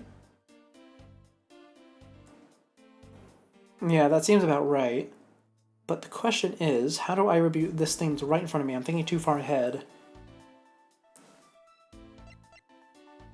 I was kind of hoping that press would introduce the other set of knives into my evidence, or at least the handles. But I suppose not. The statue is not important right now, but looking at it up close, the sword does seem to be a 3D model, so someone was probably stabbed with it. Or, at the very least, it was used to attack someone. I know that's a bit of analysis, but I'm not above that. Should I just keep pressing everything she has? Oh, you know, I didn't press this one, which talks about the handle specifically. Okay, let's do that. You mean to say that you saw Kay holding the murder weapon with your own eyes? Ah, I hate that it comes out so slow. I was also on the search for the Yatagarasu. When I heard that girl's scream coming from this room, I rushed over straight away. When I arrived, I saw that girl standing there, motionless with the knife in her hands. But I already told you I only came in here because I was also after the Yatagarasu. The suspicious person I saw came into this room. But when I entered, it was pitch dark. I felt something on my foot by the floor, so I turned on the lights, and then... Oh, did I already do this? I think I already did this.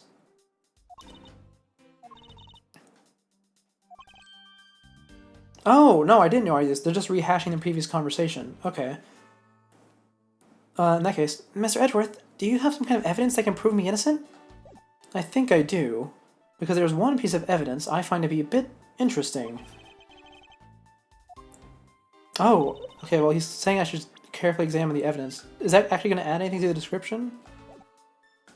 Or can I just present it as is? I hope I don't have to... I want to present it as is. Because I have checked it already, and the little check mark appeared.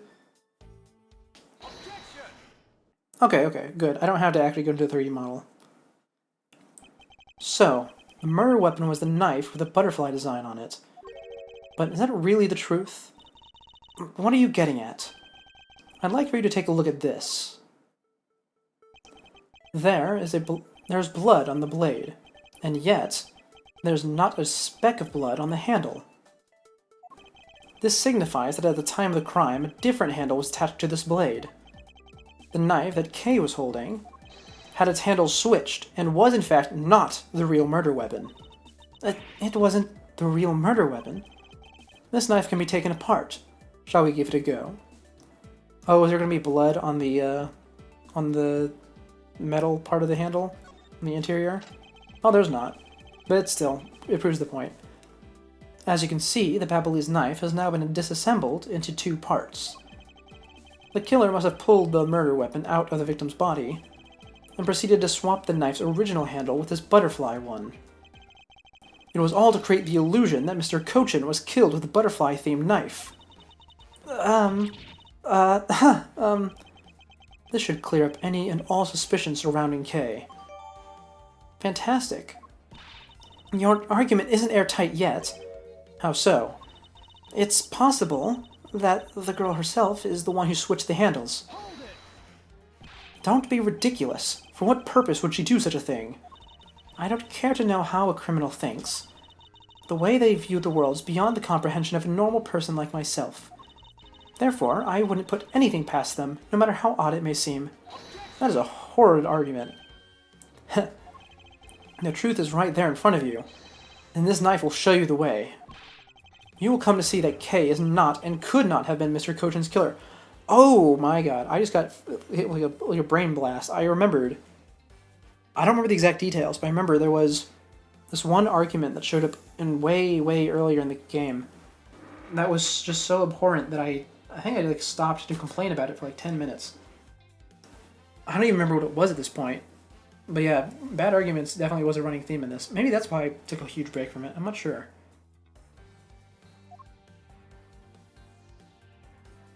Now then, I do just had to press on the handle, because the handle has the flower on it. What is this mark on here? It's the mark of a flower. I assume you know what this means? No, not really.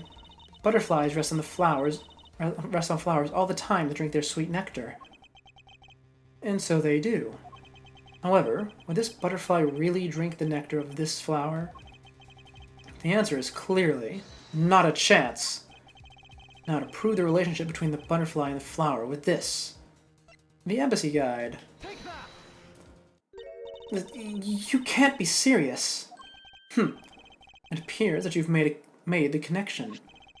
The flower on this blade is designed after a certain country's national symbol. That's right, the Kingdom of Alabast. In other words, this blade is from one of Alabast's ornamental knives. This part of the knife handle has Babel's national symbol of the butterfly on it. Therefore, it's undeniably Babelese in origin. But as we both know, you can't kill someone with just a knife handle. At least not easily. Incidentally, when exactly did the murder occur again, Agent Sheena? After the fire had broken out? That's right. Kay entered the Babelese embassy after the fire had taken place. Furthermore, she had not been to the Alabastian side of the building before then. On top of that, not a single person passed between the two countries during the fire. Which means that Kay could not have transported an Alabastian object over here. This makes it impossible for her to be the true killer. Woohoo! Way to go, Mr. Edgeworth, sir. What a great victory.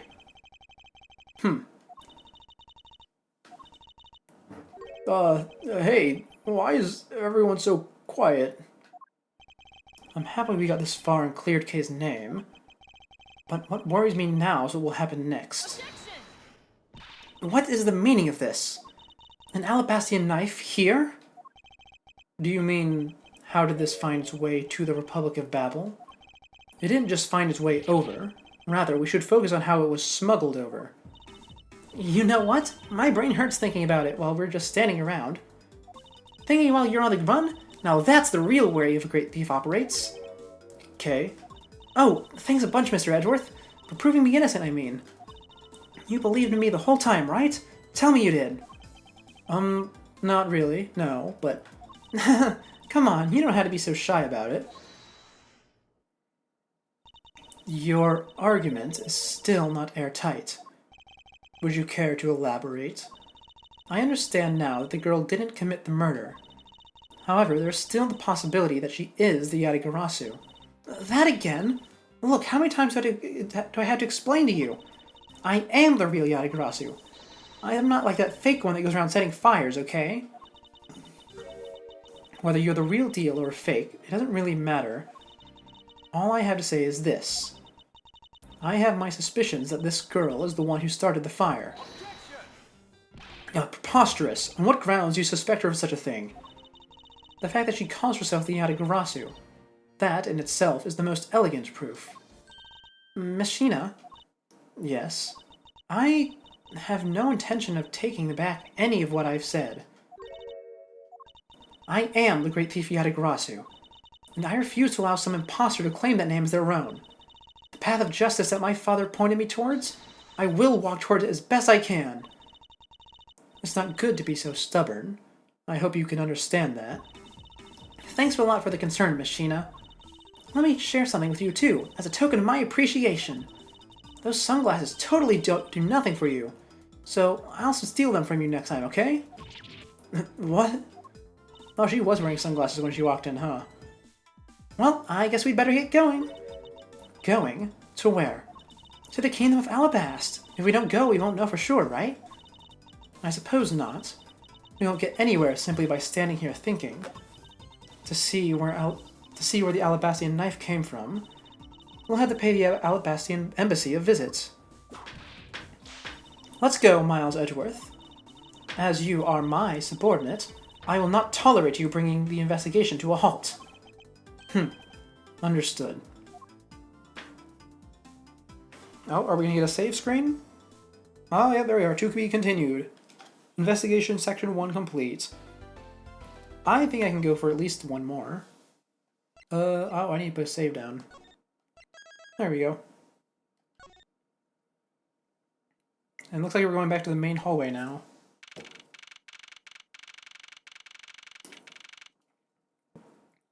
Now, here's what I'm wondering. Who is the murderer? Because it seems like it might just be Callisto Yu. But at this point, I'm half expecting to find her dead somewhere.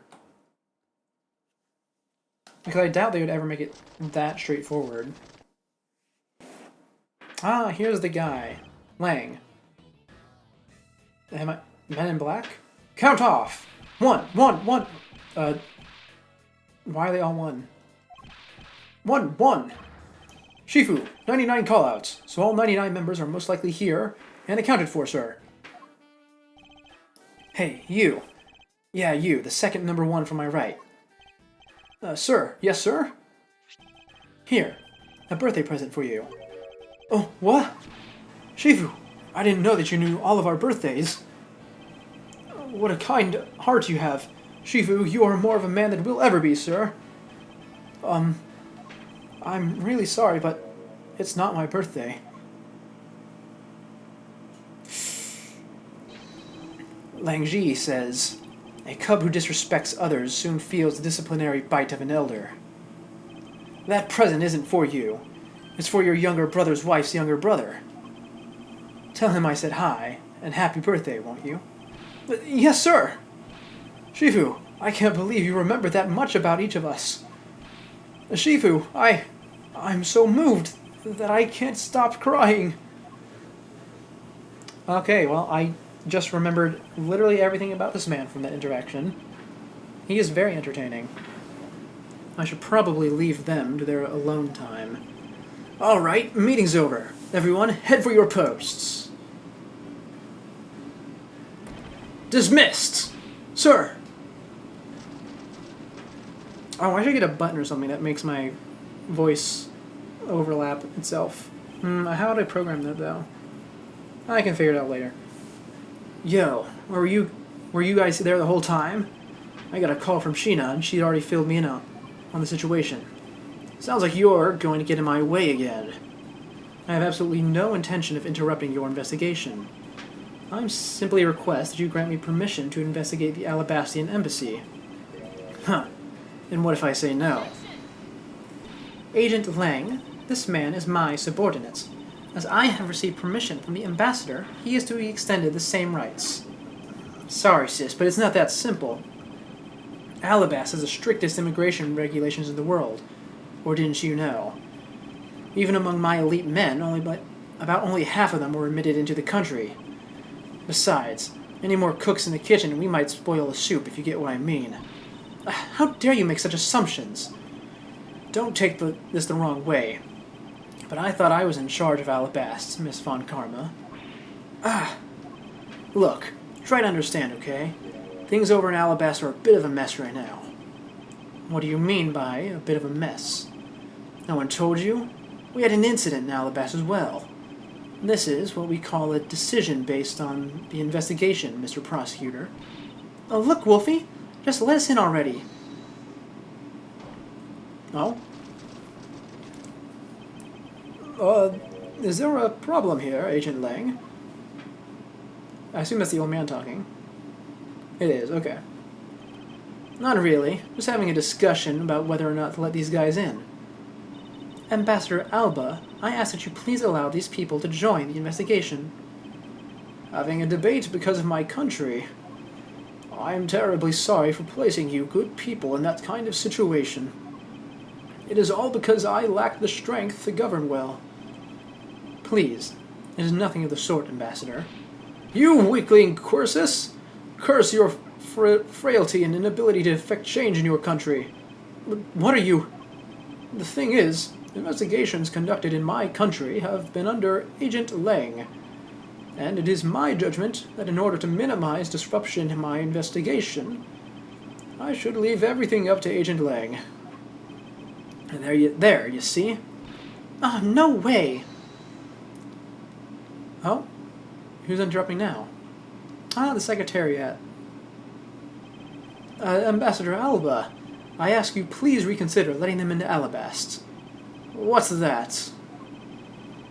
What's that? My very own secretary has been murdered in the Babylese embassy. And he was apparently caught up in some very shady dealings, completely unbeknownst to me. So I ask for your cooperation in our investigation.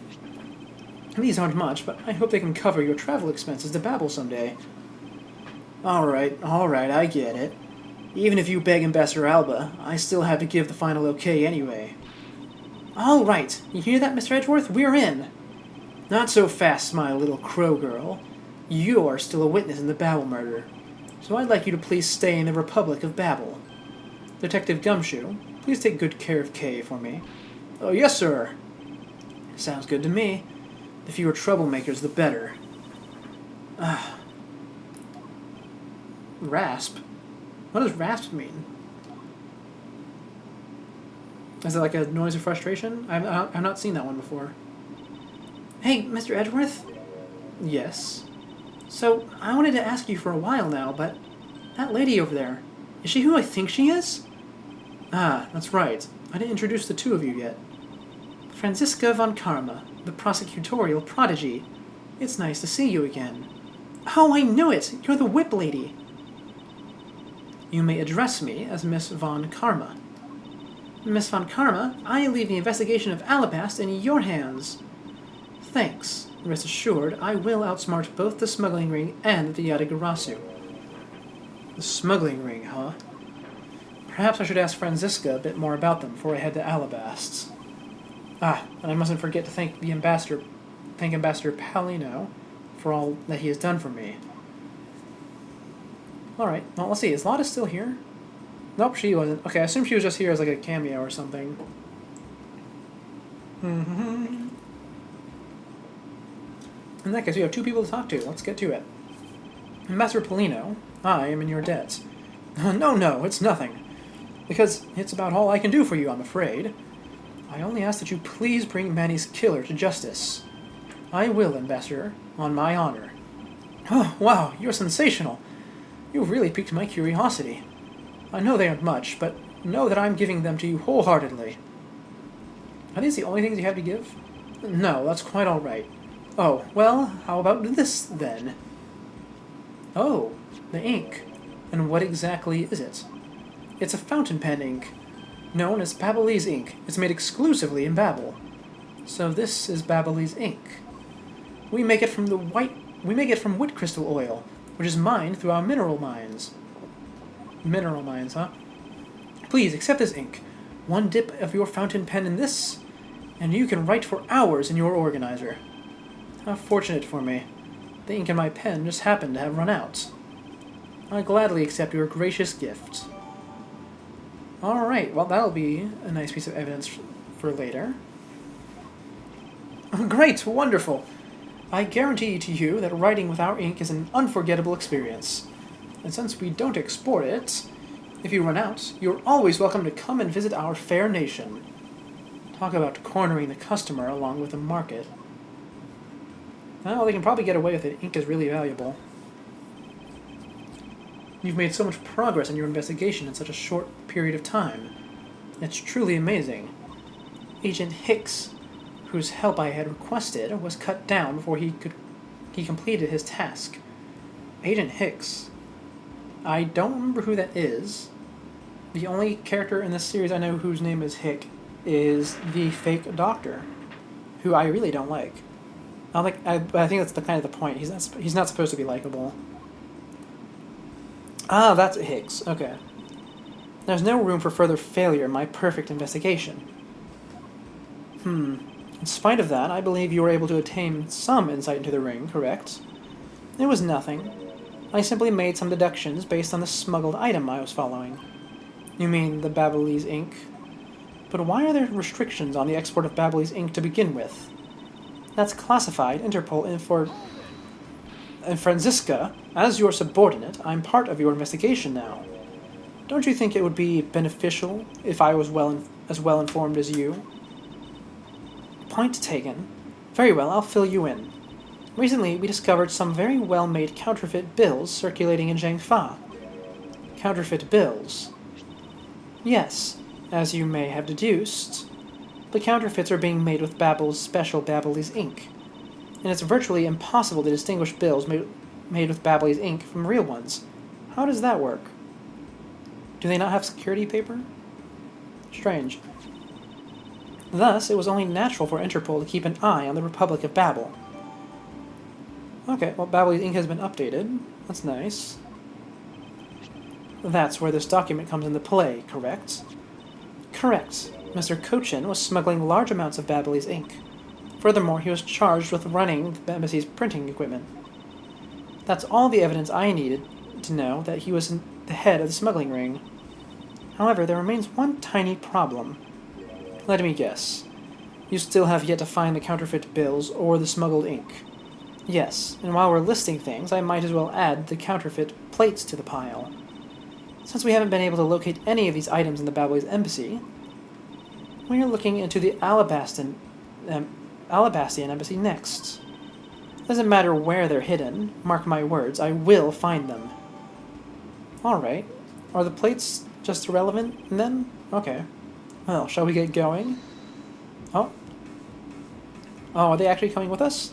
What's wrong, Kay? I didn't get permission to enter Alabast, so we're going to go gather whatever info we can over on the Babylese side, okay? Alright, I'm counting on you two. Right, and I'm counting on you and Miss Von Karma to sniff out clues in Alabast. Oh, and Mr. Edgeworth, if you happen to come across my phony, you let me know, okay? If you tell me, I'll rush over straight away, no matter where you are. I'll let you know when the time comes. Yeah, definitely had to think about that. Don't want her to break the law. Let's take a look in here. So, sword, crossbow, and damaged spear. Okay. Is that the samurai spear that's been damaged? I think it is. We have another statue. Seems about identical, but it's not burned. The silver samurai is standing here. Someone's probably still in the costume. I think that's the, it's not the Yatagarasu, but it's the other... Oh, actually, I guess there's...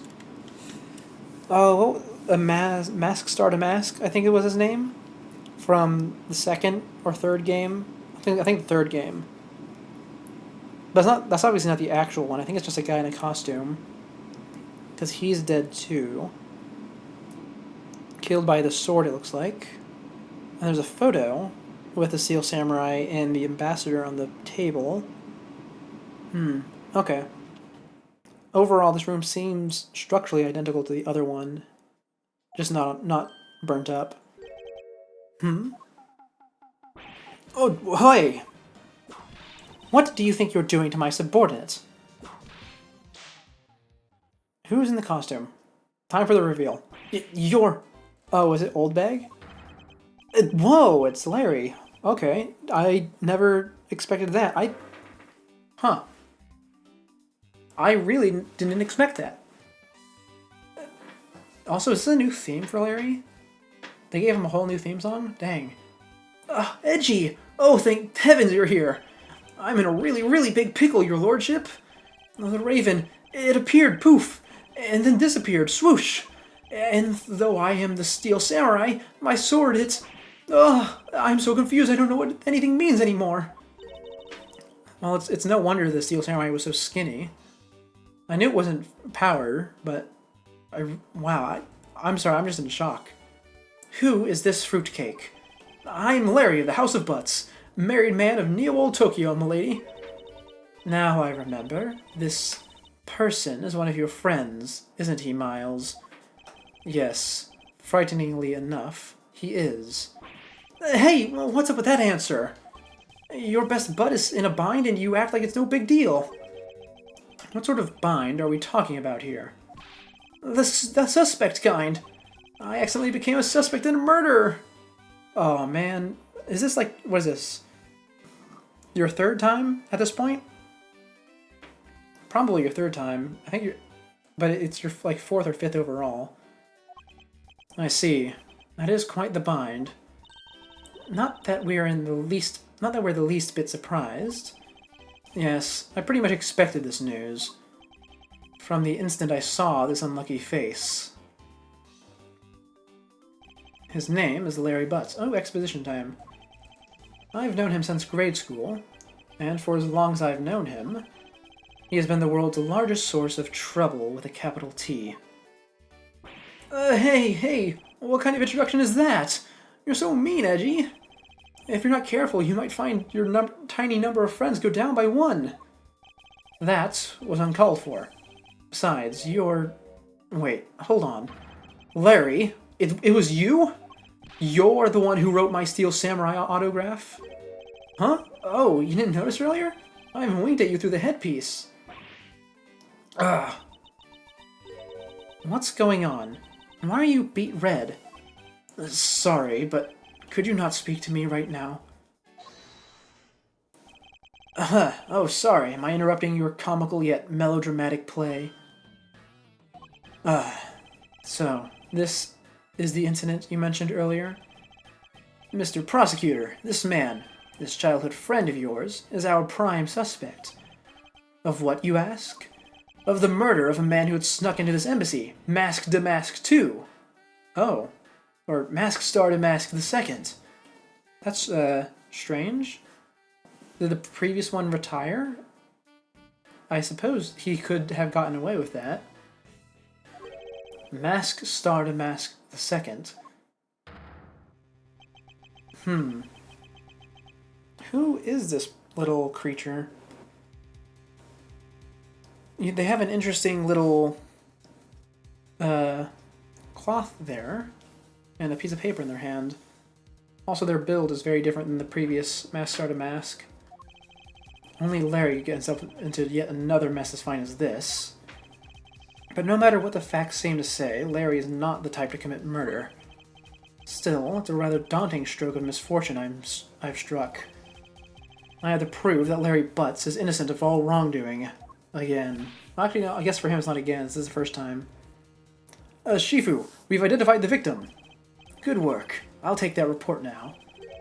Agent Lang, would you mind if I took a peek at it as well? What did I tell you earlier, Mr. Prosecutor? Don't get in my way. There's only enough flesh here to feed one wolf, and that one is me. So no, you may not take a peek. But, Agent Lang... Oh! Hey, I didn't realize you would be here. Agent Lang, will you allow an investigator such as myself to take a look? Ah, yes, of course. You let the detective see the file. You're Detective Bad. You're the prosecutor, Mr. Edgeworth, right? Fancy meeting you here, Detective. You weren't expecting me? Ever since that day 7 years ago, I've chased after that Yatagarasu non-stop. I've even pressured Interpol into keeping me in the loop, in case a card was ever found. What an incredible dedication to the case. Detective Bad knows the Yatagarasu's MO very well, and his passion for the chase hasn't died down in these 7 long years. It's something I can respect. But Detective Bad, I must ask, are you going to make an ally out of this prosecutor? My only goal is to arrest the Yatagarasu. If he can get to the bottom of this case, then I'm willing to share info with him. I am in your debt, Detective Bad. About the murder of Damask II, would you be willing to fill me in on a few of the details? When the Yatagarasu showed up, Agent Lang and I took ourselves off guard duty, and put ourselves in charge of directing things at this crime scene. Taking advantage of the chaos, Damask II, he broke into this embassy. Probably to steal some treasure or another, and I suppose he lost his life when he was forced to fight someone else in this room.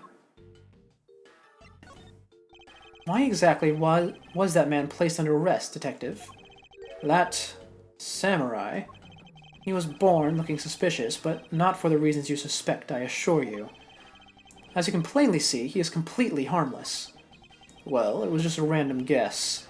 It's not like he's actually under arrest. Tonight, here at the Alabastian Embassy, Ambassador Alba was to be given a commemorative speech. And that's when the Yatagarasu showed up. But keep in mind, the Yatagarasu isn't who I'm talking about right now. Those seats, for the guests who had been called to sit in them, were empty. A no-show? Who was it that failed to take their seat? The Steel Samurai.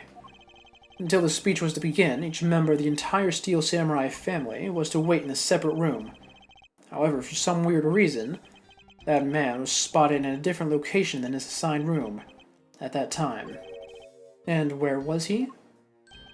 He was on the roof, with one of his legs down a chimney. That chimney leads directly into his room. Leads directly into this room. Ugh. Larry Butts. You've really outdone yourself this time. What were you thinking? Oh, yeah, that's definitely the most suspicious he's ever been. Why is he doing that? He's not even dressed up like Santa right now. In any case, I believe it's high time for me to start my investigation.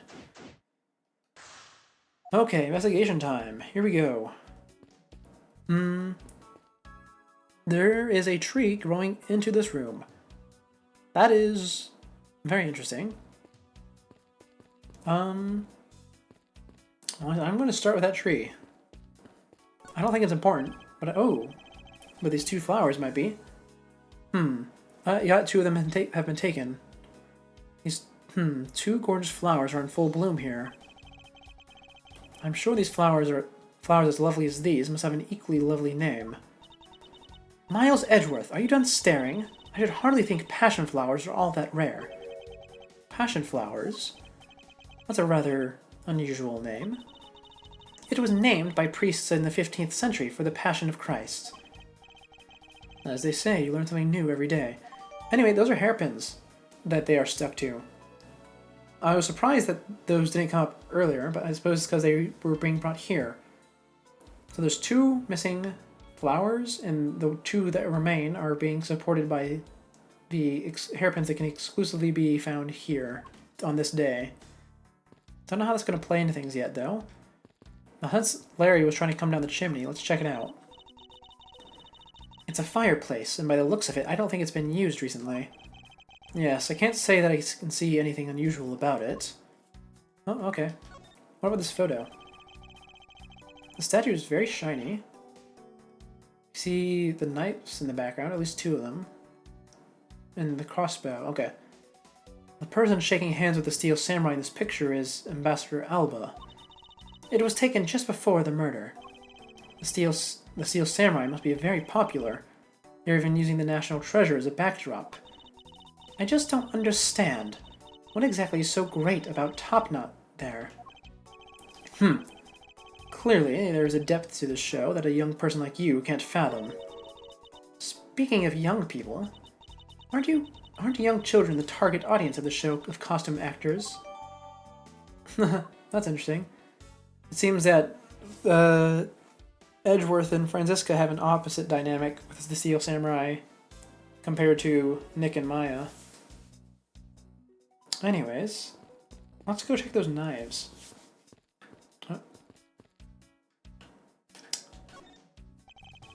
Oh, okay, we get to check this whole wall. Okay. There are some weapons on display on this wall, a crossbow, and under that, a set of knives bearing a flower motif. They must be the counterparts to the Babyliss knives, which means the blades inside these scabbards should match the blade that was used to kill Mr. Cochin. Alright, well, let's check the broken samurai spear. They're not going to say that this spear was broken during the murder, right? It's the Steel Samurai's primary weapon, the samurai spear. Isn't it awesome? I totally fell for this thing. It's sleek and shiny, just like my heart. It comes at you like whoosh! When you hold it, you just want to live life like BAM!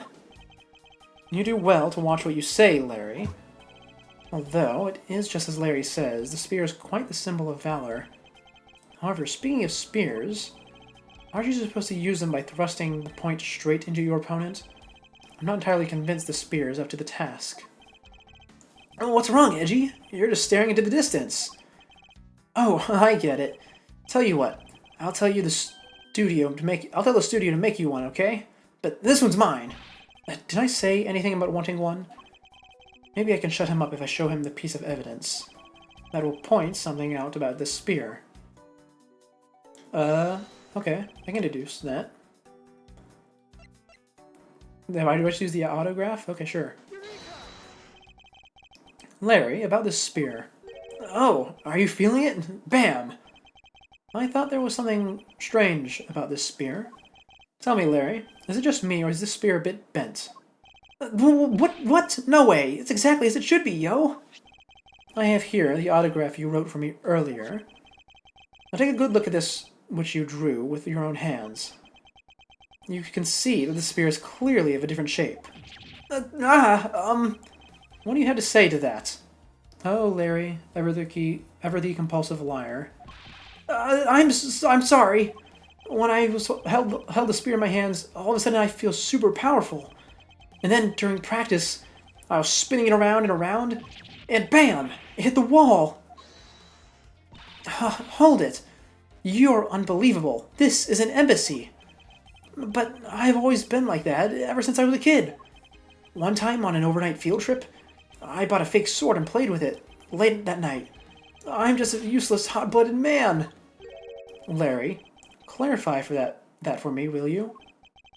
Okay, so it was some field trip, and I began to shadow fight with myself. Not that. I meant what you said earlier, about the spinning the spear and hitting the wall. Oh, that? It's no biggie.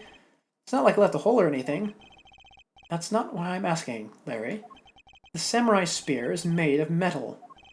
I somehow doubt that a move as simple as spinning it around would cause it to bend. Man, Hedgie, you're so naive. What? Where did that come from? Well, you keep calling it the samurai spear, but it's not real. You can't fight someone with it, because it's hollow on the inside. You could hit it against practically anything it would bend. Is that so? Don't tell me you thought it was real. Oh, but don't take it the wrong way. I just think that's part of your personality is cute. I see. Your friendship truly is something special, Miles Edgeworth. That's not friendship. It's utter humiliation. Hey, to be fair, last time he saw the spear in person, it was used as an actual murder weapon. So, he might have thought it was metal. Instead of just thinking it was metal because he watched his show. Anyways, crossbow seems important somehow, but I'm not sure if they're going to actually use it. Why is there a weapon on display in a place like this? I wonder why there are no whips on display here. Okay, knife time. Knives adorned with flowers are on display here. I suspect that these are the counterparts to the Babyliss knives. The blades of these knives should match the blade of the knife that killed Mr. Cochin. Oh, you just had to pop that up? What? One of the knives is missing, its blade. Now let's see if the two pieces, the blade and the handle, fit each other. They should. Oh, yep, there they go. It would appear that they fit together quite well, almost seamlessly.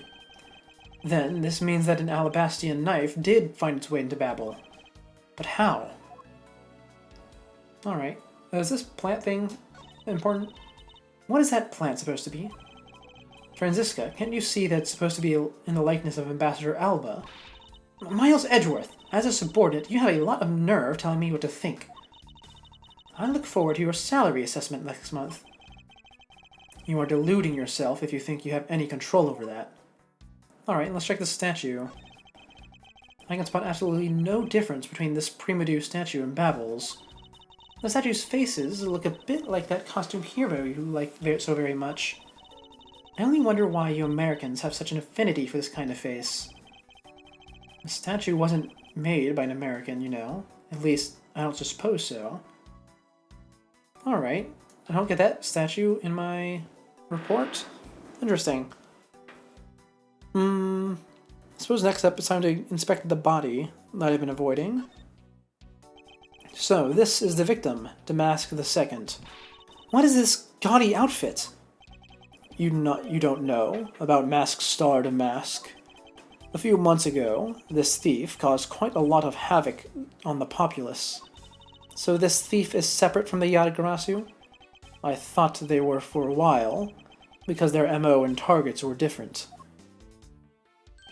Damask likes high-value trinkets and jewels, and being gaudy is his signature. Gumshoe was in charge of that investigation, so he'd know more about Damask. That's alright. All I'd probably hear are tales of his failure anyway. You haven't changed a bit, I see. In any case, let's get started here, shall we? Alright, well, let's start with this piece of paper in his hand, yeah? What is he holding? It looks like a piece of paper from a notepad. Oh, it's a map. Alabaster Primedu statue, 5th floor, Ambassador's office. That looks like up the stairs to the left and second room on the left. Okay. It would appear that the directions on how to reach this room were written by hand. There is something written on the back as well. I'd like to steal the Primedu statue. Oh, I'd like you to steal the Primedu statue in this room. What is that supposed to mean? Who writes a note to themselves like that? If I had to guess from the text, I would say that this is actually a request from someone about what to steal. Just who is the person that requested the theft of the Primedu statue? And who is this Stardamask? So this is the murder weapon in this case. There's blood on the blade. It's a rather sweeping sword, isn't it? What did you expect? It's Steel Samurai... what? It's Steel Samurai Daddy's secondary weapon. Oh, hello, welcome back from your lurking. Wait, hold on, is Steel Samurai Daddy a separate character from Steel Samurai? Because they just included that. I assumed it was like... Steel Samurai Daddy is isn't a different character. Oh, that's so weird. Maybe that's why they didn't have Power Play him. Okay. I only call it his secondary because although he uses his sword in most of his battles, it's his trusty samurai spear that he turns to in a real fight. What you've learned from this game is that you're as dumb as a bag of rocks. No clue what's going on. That's fair enough. This is the last trial in this game, so they do not hold your hand that much. They had that bit earlier where they were repeating themselves over and over, but they were very much relying on the player to have culminated skills from getting to this point. At the very least, they do give you a huge health bar in this game, so you can afford to just shoot in the dark a lot. You sure knew quite a bit about the Steel Samurai. And that's only because I saw the stage show earlier. The owner of this sword is the Steel Samurai, or in other words, a Larry. I should probably ask him about it, as detrimental as it is to proving him innocent.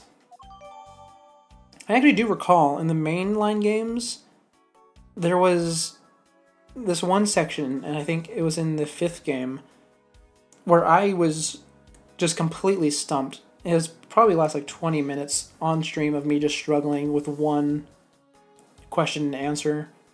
It was pretty embarrassing, but I don't feel too bad about it because I think the way they went about with that particular instance was a bit poor. Because the answer was to submit a video clip. But for some reason in that game, they didn't actually implement video clips. They just had pictures of the supposed videos you're talking about. And those pictures didn't include the HUD or UI, so you can't see the timestamps on them. And that was the issue I was having. Or that's related to the issue. So I think I'm very much not my fault in that case. Anyway, what's this wrapping cloth for? I suppose this was the wrapping cloth Mask II used to carry his stolen goods. But there's nothing wrapped in it now. I guess he never did manage to get his hands on whatever it was he wanted out to steal. Alright, anything underneath the hat? There's not a single shred of fashion sense in the mask's costume. Well, at least I can appreciate the great effort he must have put into making it. You two don't know? You can buy this costume almost anywhere now. It's being sold. Since when? Since around New Year's. The streets are practically flooded with them. Turns out Damask is a lot more popular than I thought he'd be. I can't believe that foolish fool would dress in fool's clothing to act foolishly. And we get your point about the 3 foolishes back-to-back, Franziska. 20 minutes would probably be the standard if you're ever playing an Ace Attorney game. Like, you think you'd last 20 minutes? I don't think so. Because, like, assuming you start from the first game and not a spin-off like this, you'd probably have a much easier time because the first game, I don't I don't like talking bad about it, but it does start off extremely handholdy. Like I think they straight up show you who the culprit is for the first two cases. But at the very least, the third, fourth, and fifth case are all really great. The fourth and fifth in particular are phenomenal.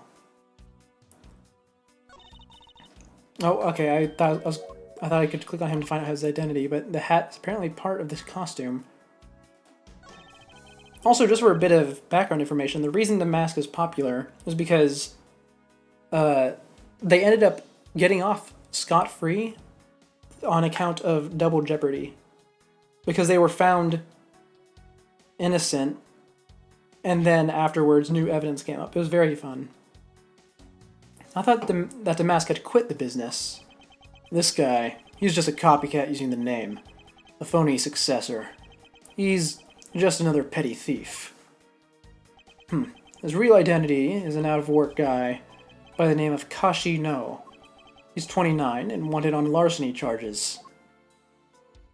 You're very well known to be very bad at puzzles and reading comprehension, and most of this game is from dialogue. Oh yeah, that's definitely true. I think it's a lot easier.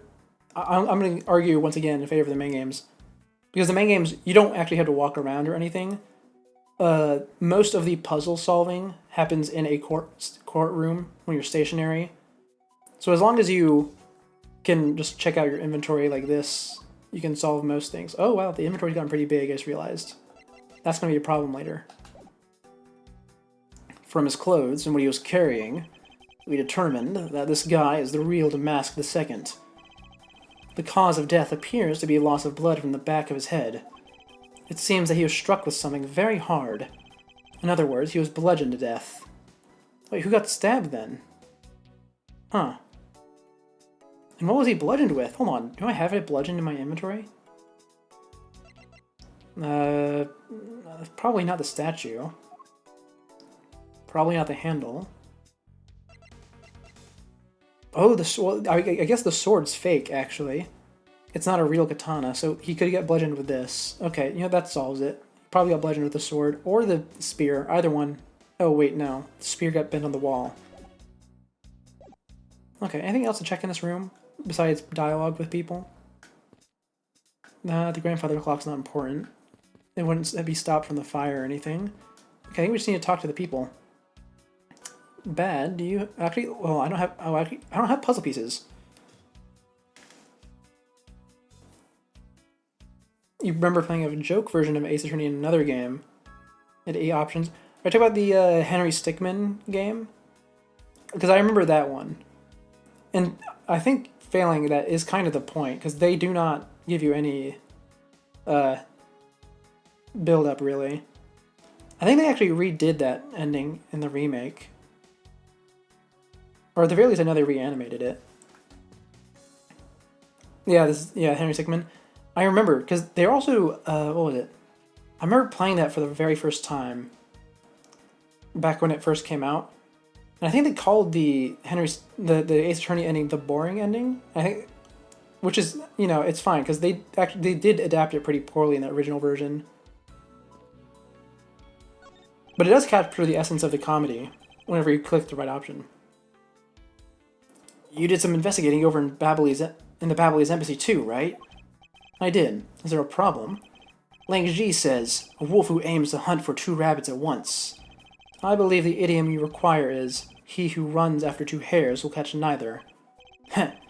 A real wolf can catch both. I see. So what are you trying to say, seeing as how I am currently handling 2 cases? Heh.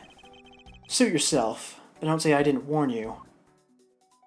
Okay. Well, Larry, it's time for you to give me some information about the weapon. Larry, there are a few things I need to ask you about.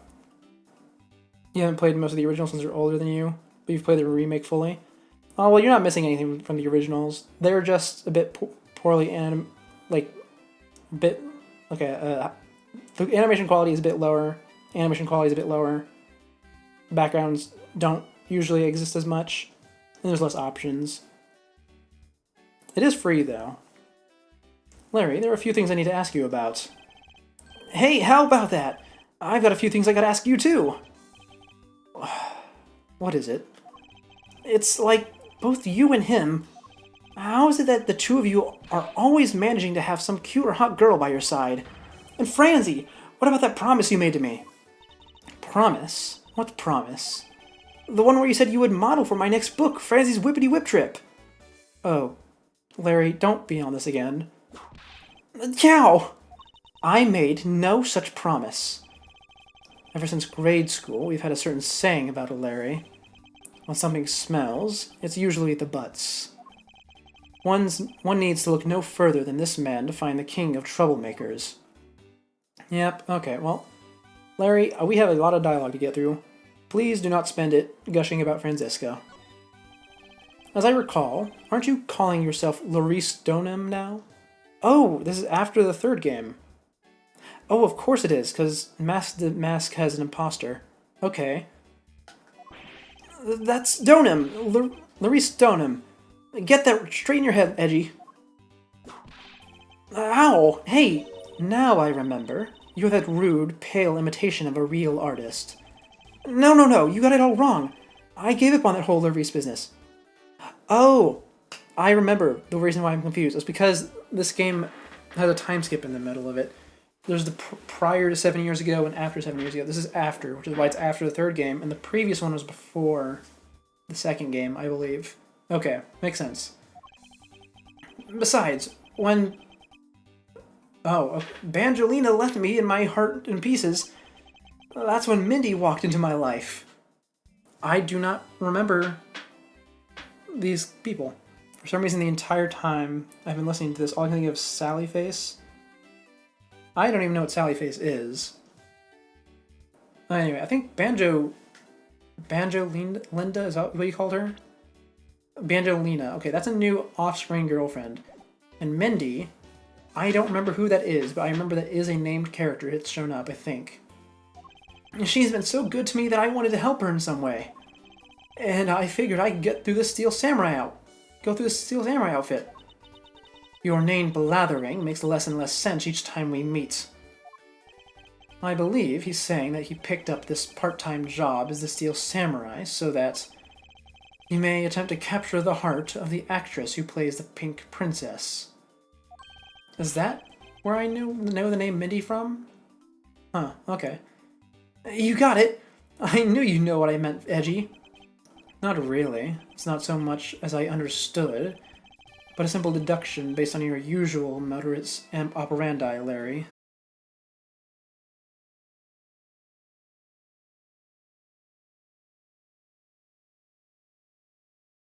Fortunately, I don't have the time to search out a key to unlock your heart this time.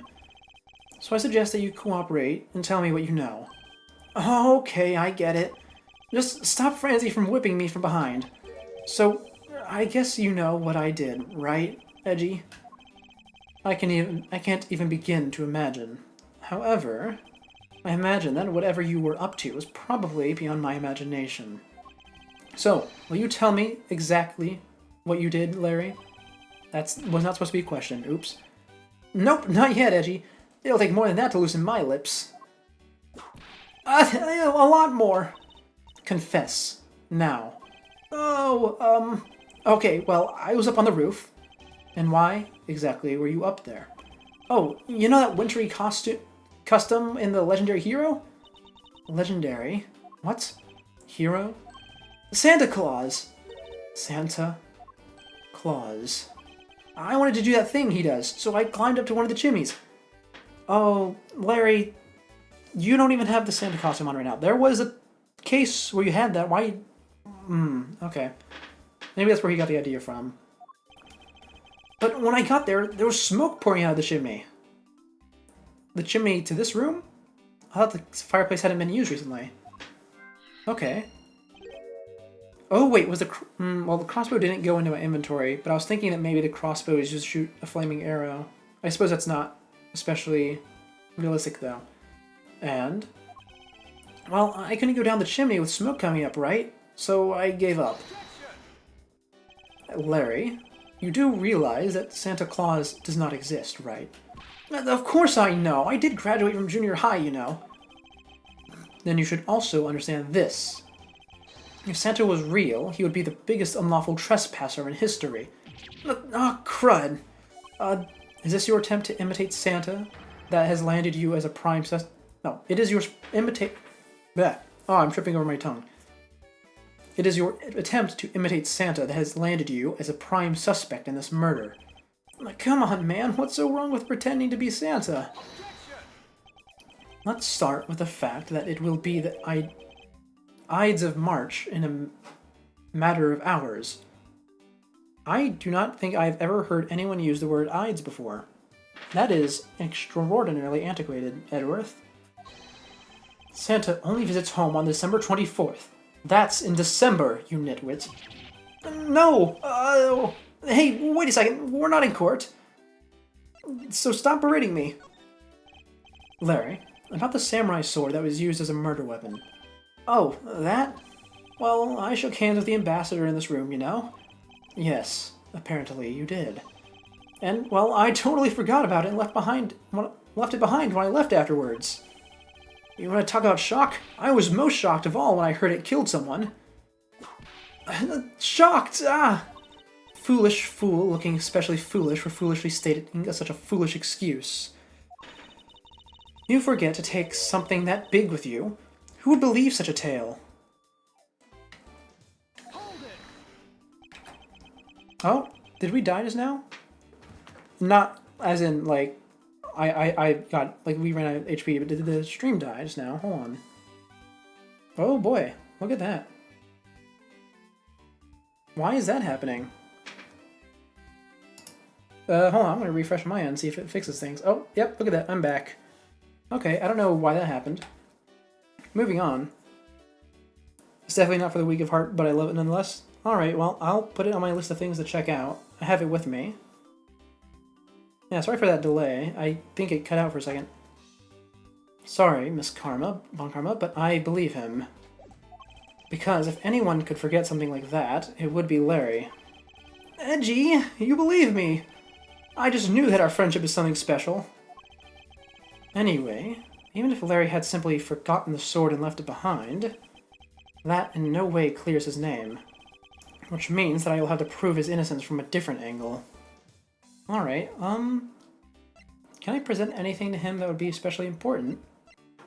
Maybe the note. Lots of gore and heavy topics? Hey, that's fine with me. I don't think I've ever played specifically a video game with a lot of gore in it, but certainly lots of shows, movies, and whatnot. You know, I just realized video games with lots of non-cartoony gore are pretty rare, huh? Because usually they either have really low graphics. Could have sworn the stream was lagging on your end, since you're using data for this. Oh yeah, no, the stream definitely lagged there. I think it completely cut out for about 2 minutes. I didn't even notice it happened, but from 2:02, when you sent that second message, to 2:04 about, it just looked like it completely stopped, and I just didn't catch it in time. Anyway, Damask's note is probably not important. To Larry, at least. I suppose I can ask him about this. Oh, hey, it's the Seal Samurai! I want you to answer this for me, Larry, and depending on your answer, I may let you live. The Steel Samurai that was up there on that stage, was that really you? Yep, sure was. Larry, you! The Steel Samurai Sushi Slash! I was moved by the performance of this man. This completely useless, worthless bum. I fear I may never recover from this. Can only stop for a split second for you? Could just been way behind? That's always a possibility. Usually lag like that tends to build up. Now then, let's see. I don't have any puzzle pieces, do I? I mean, I think I just have the one. Smoke from the chimney. Alright, and the Wolfman refuses to interact with me. Bad. Do you have any testimony I can get out of you? Yeah, let's present some things. Do you have anything to say about the note? So, he clutched this note as he went about his business. He was a poor excuse for a criminal. On top of which, she was only following in someone else's footsteps. What a small fry. I've been a detective for a long time. I can see straight through these people. He really has a different air about him. Oh, if only Gumshoe could understand that and be more like Detective Bad. Okay, nothing to say for that. Anything to say about the ink? Actually, I don't... Later seems to sound like Lancer and Beltane. Oh yeah, it definitely has the same vibe. Obviously the motifs are all completely different, but upbeat, goofy in a otherwise supposedly somewhat serious setting, or mysterious setting, both work. This is definitely what they were going for in both of those cases. Let's see. The statue might be important. Oh, Habis, do you know where the blade is for this? No, he does not. Okay, this is the failure dialogue. You can just skip it. In that case, does he know anything about the counterfeit bills? Detective Bad, if you could please take a look at this for me? I see. The truth that lies beyond this piece of evidence is not going to be fun. Are you ready to take it on? Of course I am. I don't know how close to the truth you are, but there are only a few things I can say, so listen up and listen well. Don't ever lose your detective spirit.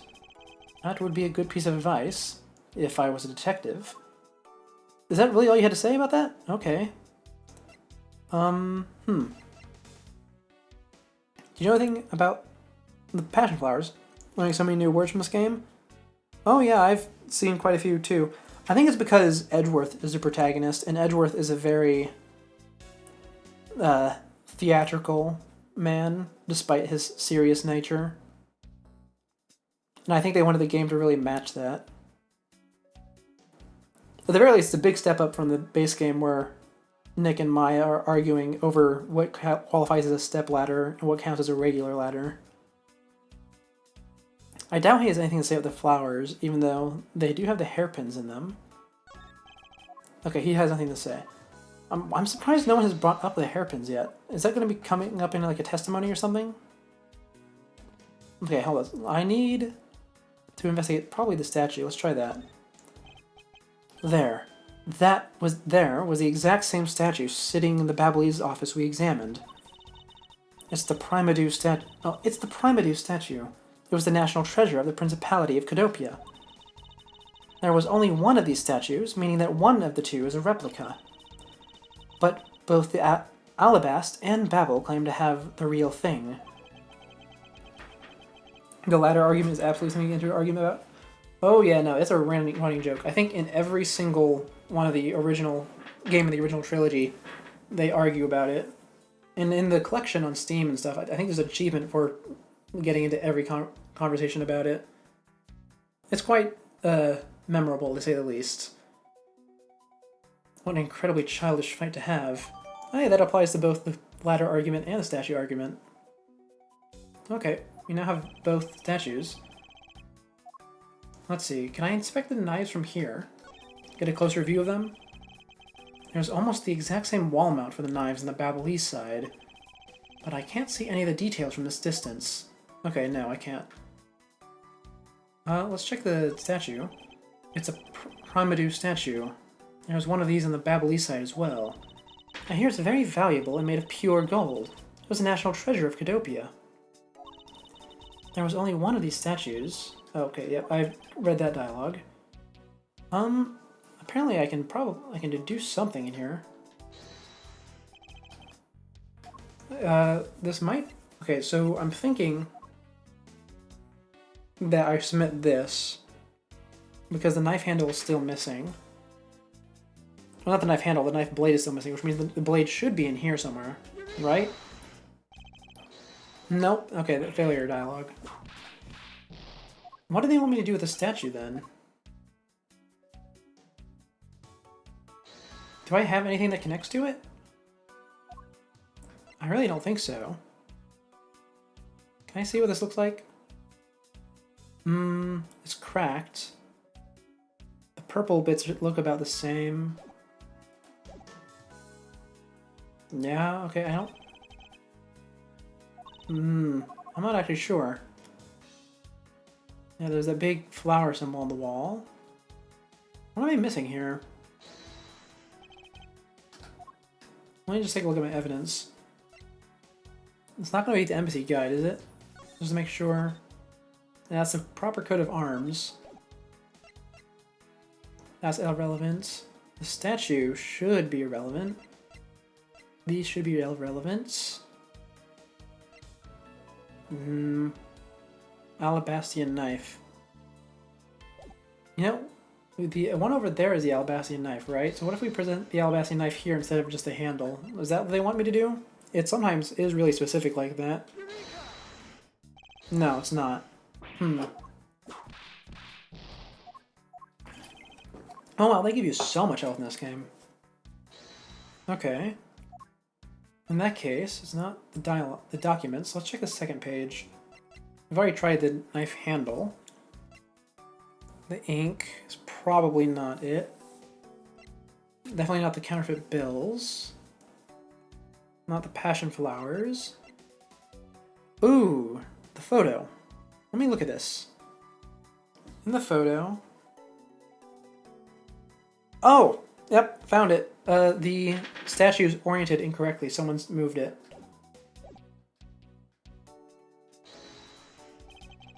Okay, that was a tricky one.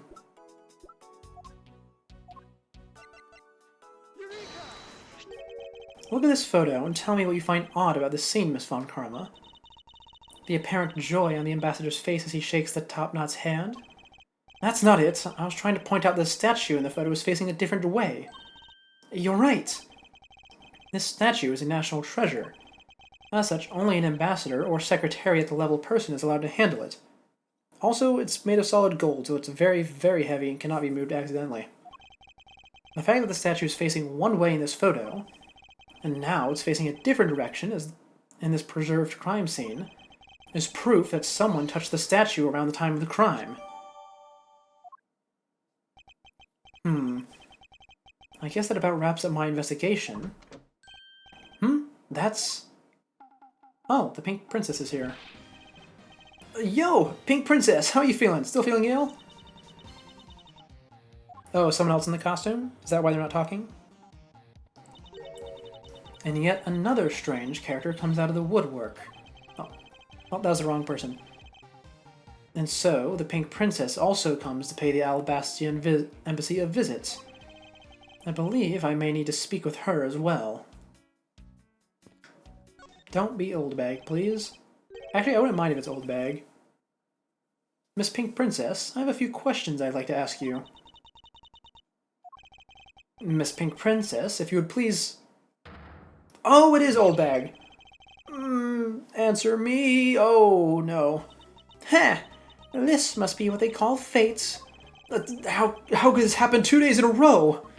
What's the... aren't you Miss Old Bag? Why are you surprised? Ah, so you're the one they got to play the Steel Samurai. It's too bad I didn't realize that until just now. You are an acquaintance with Larry? Why, yes, we worked at the same company for a little while, you know. Oh yeah, they were working as security guards together. And I think Larry got fired while she was on vacation. That's why it's okay, my edgy poo. You don't need to be jealous. Ugh. I was in the next room, you know, trying to get in some beauty sleep. But it was so noisy here that I couldn't fall asleep, so I came over to complain. So imagine my shock when I saw my precious edgy poo waiting here for me. I mean, who could have imagined that you would ever come to a show like this? I guess I've misjudged you, edgy poo. Oh yeah, she is extremely obnoxious. She is a recurring character from the first game, and her whole gag is that she thinks all youth, except for Edgeworth, are troublesome, and also that she talks so fast that the dialogue boxes progress automatically whenever she starts ranting. You misjudged him? Oh, I thought she was trying to avoid me, you know. That was no misjudgment on your part. That's precisely what I was trying to do. But it looks like the winds have shifted and now he's willing to be chased after. I'm simply overwhelmed. Don't you worry, edgy poo, I'd chase you forever, to the end of the earth. Isn't that just peachy? This is one of those rare times when Franziska and I actually see eye to eye. Alright, well, let's see what she has to say. Now then, what are you doing here? I thought you were working at Gatewater Land as the Pink Badger. What are you talking about? That was ages ago. That was yesterday. Look, I worked at Global Studios before, a long time ago, right? Well, they called me up this morning, kind of out of the blue, actually. Somehow Noxious with both writing and gameplay is quite impressive. Oh yeah. It does make for some good gags, though. They called you? Apparently, the girl who played the Pink Princess collapsed from a bad cold. It happened so suddenly, they called me in to be her last-minute replacement. Do they not have enough people on staff at that studio? Oh, they most certainly do not have enough people on staff. It is a very small studio. I really couldn't say no, so here I am, playing the role of the heroine. Instead of that Mindy girl, I mean. But the poor girl, I feel bad for her. Because they let me stand in for her. I can't read it, it's too fast. I threw that ragdoll instead of a shuriken, and the audience was in an uproar because I tell you, they're really just a bunch of simpletons. You're rather lively, old lady. So, basically, you received a stand-in request this morning, correct? You got it. If you need it, see it, I've got it right here. Look. It appears that she is telling the truth. Okay. I really feel like I've heard the name Mindy before. It's probably just some character from the main games that I forgot about. I tell you, my fine acting moved the entire audience to tears. Yes, tears of laughter as I recall. But being famous has its problems too, you know. Here, take a look at this. It's a letter from a stalker.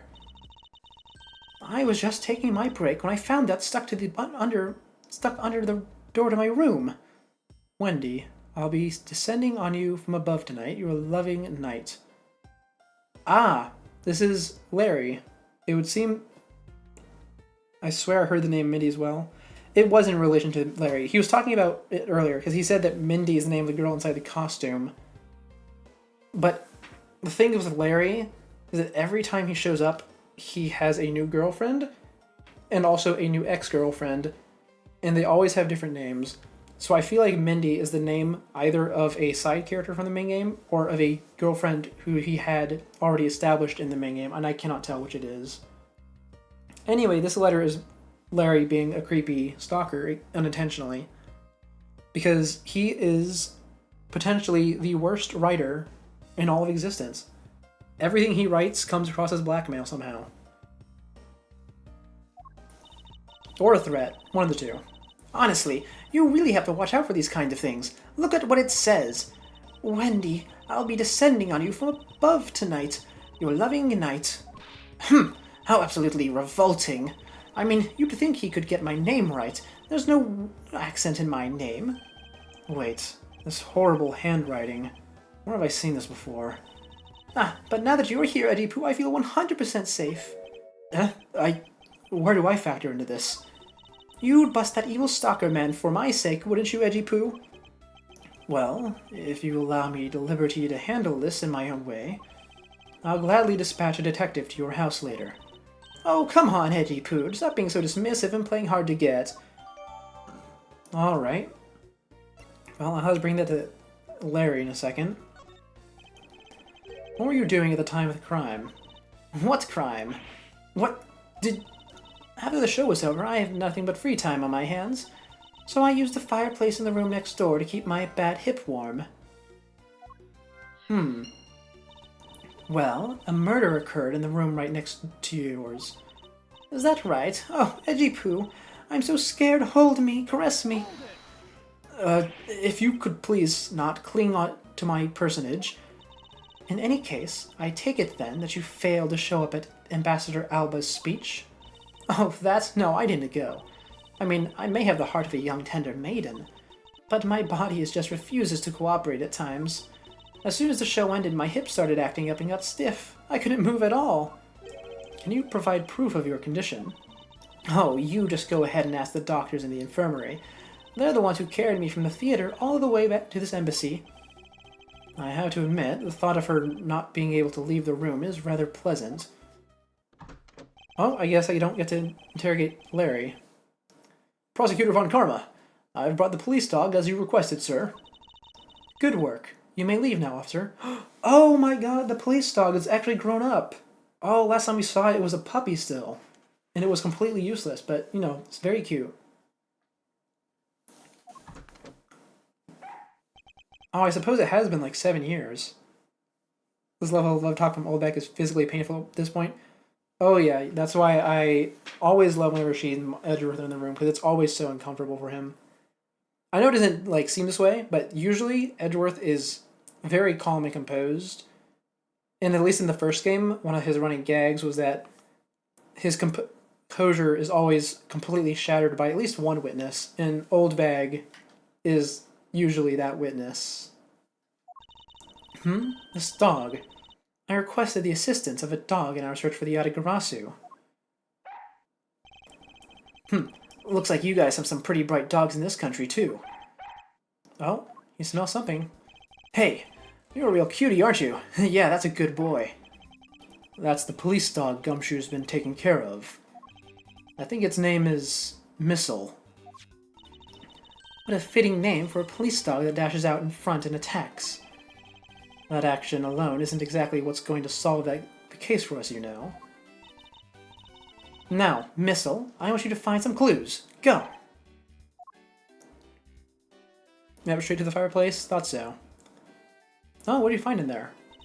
Good dog. You really are quite bright, aren't you? Unlike a certain someone I know. Now, what do we have here?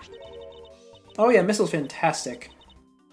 I think, because the thing with Missile is when he first shows up, you have to get a choice between like 3 tools you can borrow from Gumshoe. Missile's one of them. I think literally everyone took Missile as their first choice. Missile was, of course, at the time a puppy because it was the first game in the series. So he didn't actually do much, but you know, he's nice to have around. He's cute. He barks at stuff. What is this? It looks like a small hot dog, but... Wait, Franziska, isn't that an official samurai dog? Oh? No! Bad Missile! He ate it. I wonder if it's alright for him to eat that. It's just meat substance snack featuring the Seal Samurai. I'm sure he'll be fine. That's quite a bit of information you gathered there in a single quick glance. We should really be focusing on why there was a samurai dog there in the first place. It looks like that snack wasn't all that Missile found. Oh, and what do we have here? It appears to be a lady's undershirt. I wonder if Ambassador Alba might have an interest in cross-dressing. I somehow doubt that. It doesn't look like the shirt would even fit him. A samurai dog and a lady's undershirt. What are these 2 items doing in a room like this? Well, there are 2 people doing cosplay in here, and one of them was on the roof, so I would not doubt that it's Larry's. Given the circumstances, the lady's undershirt could only belong to one person. I suppose I should get this over with and ask the owner of said undershirt about it. Oh, actually, I suppose it could also be Oldbag, because that seems to be who it's leaning towards. Is she lying about not having come into the room before? Is that it? That could certainly be it. She, much like Larry, is a compulsive liar. If you could please take a look at this brown-colored undershirt. Oh, Edgy Poo, what is the meaning of this? Huh? Why did you steal that thing from my bags? All you had to do was ask, and I would have given you as many as you'd like. And Missile gets hurt you right within seconds. Oh, you don't have to worry. Missile's not an attack dog. He will be completely safe, unless this game decides to change that for some reason. Thanks, but no thanks. This shirt was found here at this crime scene. What? Come now, why don't you just confess? Explain what it's doing here. I know nothing. Nothing, I tell you. What? Oh, I admit I used the fireplace to dry that shirt, but I can't really help the fact that I had to, you know. Wearing that pink princess costume was like being in a sauna. And on top of that, I get fingered as a suspect? You're too cruel, Edgy Poo. Are you claiming that you never once set foot inside this room? Of course I am. If I had been the one to find the body, do you think I'd be as calm and relaxed as I am? I tell you, it's always like this. It's always, oh, tabloid article is missing, the camera's missing, the lawyer's missing, it's my fault, they're missing. Speaking of missing, when they got married, he said, I guess I'll be stuck married. He proposes that, but I can't keep up. I gotta stop that. I need to take a drink. Honestly, men these days. Well, I don't believe she is lying about her actions, so I can safely assume she really was drying her shirt by the fireplace on her break. And somehow, that undershirt managed to move from the next room into this one. I assume the samurai dog was also yours? Ah, that brilliant mind of yours. You really can see through everything about me. And so the feeling of dread continues. But I suppose I should ask for more details.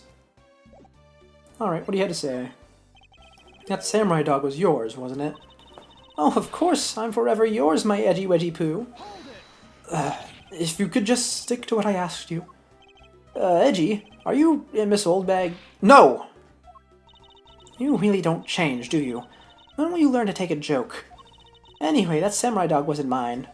Those things are a present from the studio to the embassy. A present? The studio bigwigs basically told us to pay delivery boys. We were supposed to hand the dogs off to the embassy people and tell them hi. I had to pile them all in a pushcart just to move them all. Oh, that's what was in the pushcart. Okay. Those studio guys should have delivered those things by themselves, right, Edgy? So, did you deliver the samurai dogs to the embassy staff as per your instructions? Hey, Edgy, don't just ignore me and my question. Aren't you going to stick up for me? Ah, about that. See, after the show, I went to rest a spell in the dressing room. Because of my bad hip, you know. And there they were, the samurai dogs, just sitting on the dressing room floor. I suppose you had to make preparations for distributing them after the show. Well, if by preparation you mean sampling them as well. Excuse me? Oh, I tried one and thought they were actually quite good. Sorry, but I just had to find out. I know it was silly of me to think this, but I figured that since they're for a kids' show, their taste was probably for kids too. But they were so good I couldn't stop. Before I went back to my room, I just had to help myself to half a dozen or so boxes. As I sat there by the roaring fire, warming them and eating them, I thought, this is... What is it now? Oh, I know! I bet you want a box too, don't you, my edgy poo? Well, who am I to say no to you? But I'll only give you one. The rest are all for me. Alright. Looks like the lesson for today is that when the Steel Samurai and the Pink Princess take off their masks, they transform into a pair of annoying troublemakers. Oh, don't worry, I assure you the normal one is much better. Anyway, puzzle time. I think I have enough now. Yep, smoke from the chimney and used fireplace. So Larry tried to climb down the other chimney. Oh, okay, so yeah, so the Insulting Kid shows is not something... So it's a bit of a juxtaposition, if you will. Because in the mainline games, Nick and Maya, or at least Maya, is a really big fan of kid shows, and then she converts Nick into liking him as well. And since Edgeworth is very serious, even though he also likes them, he pretends not to. So every time someone trash talks them, he just pretends not to care, and then he has the little monologue in his head that sort of suggests that he does care. So it's just a running joke, that's all. There's no trace of this room's fireplace being used. And your point is? Smoke was supposedly pouring out of the chimney connected to this fireplace. At least according to Larry. This is a contradiction of that fact, is it not? Are you sure he wasn't just disoriented or something up on that roof? There is testimony from an investigator that puts Larry at this particular chimney. So no, I don't think it was a mistaken impression on Larry's part. On the other hand, the fireplace in the next room was being used at the same time. Where do you suppose the smoke from that fireplace went? Ah, I see. So, what you are proposing is this.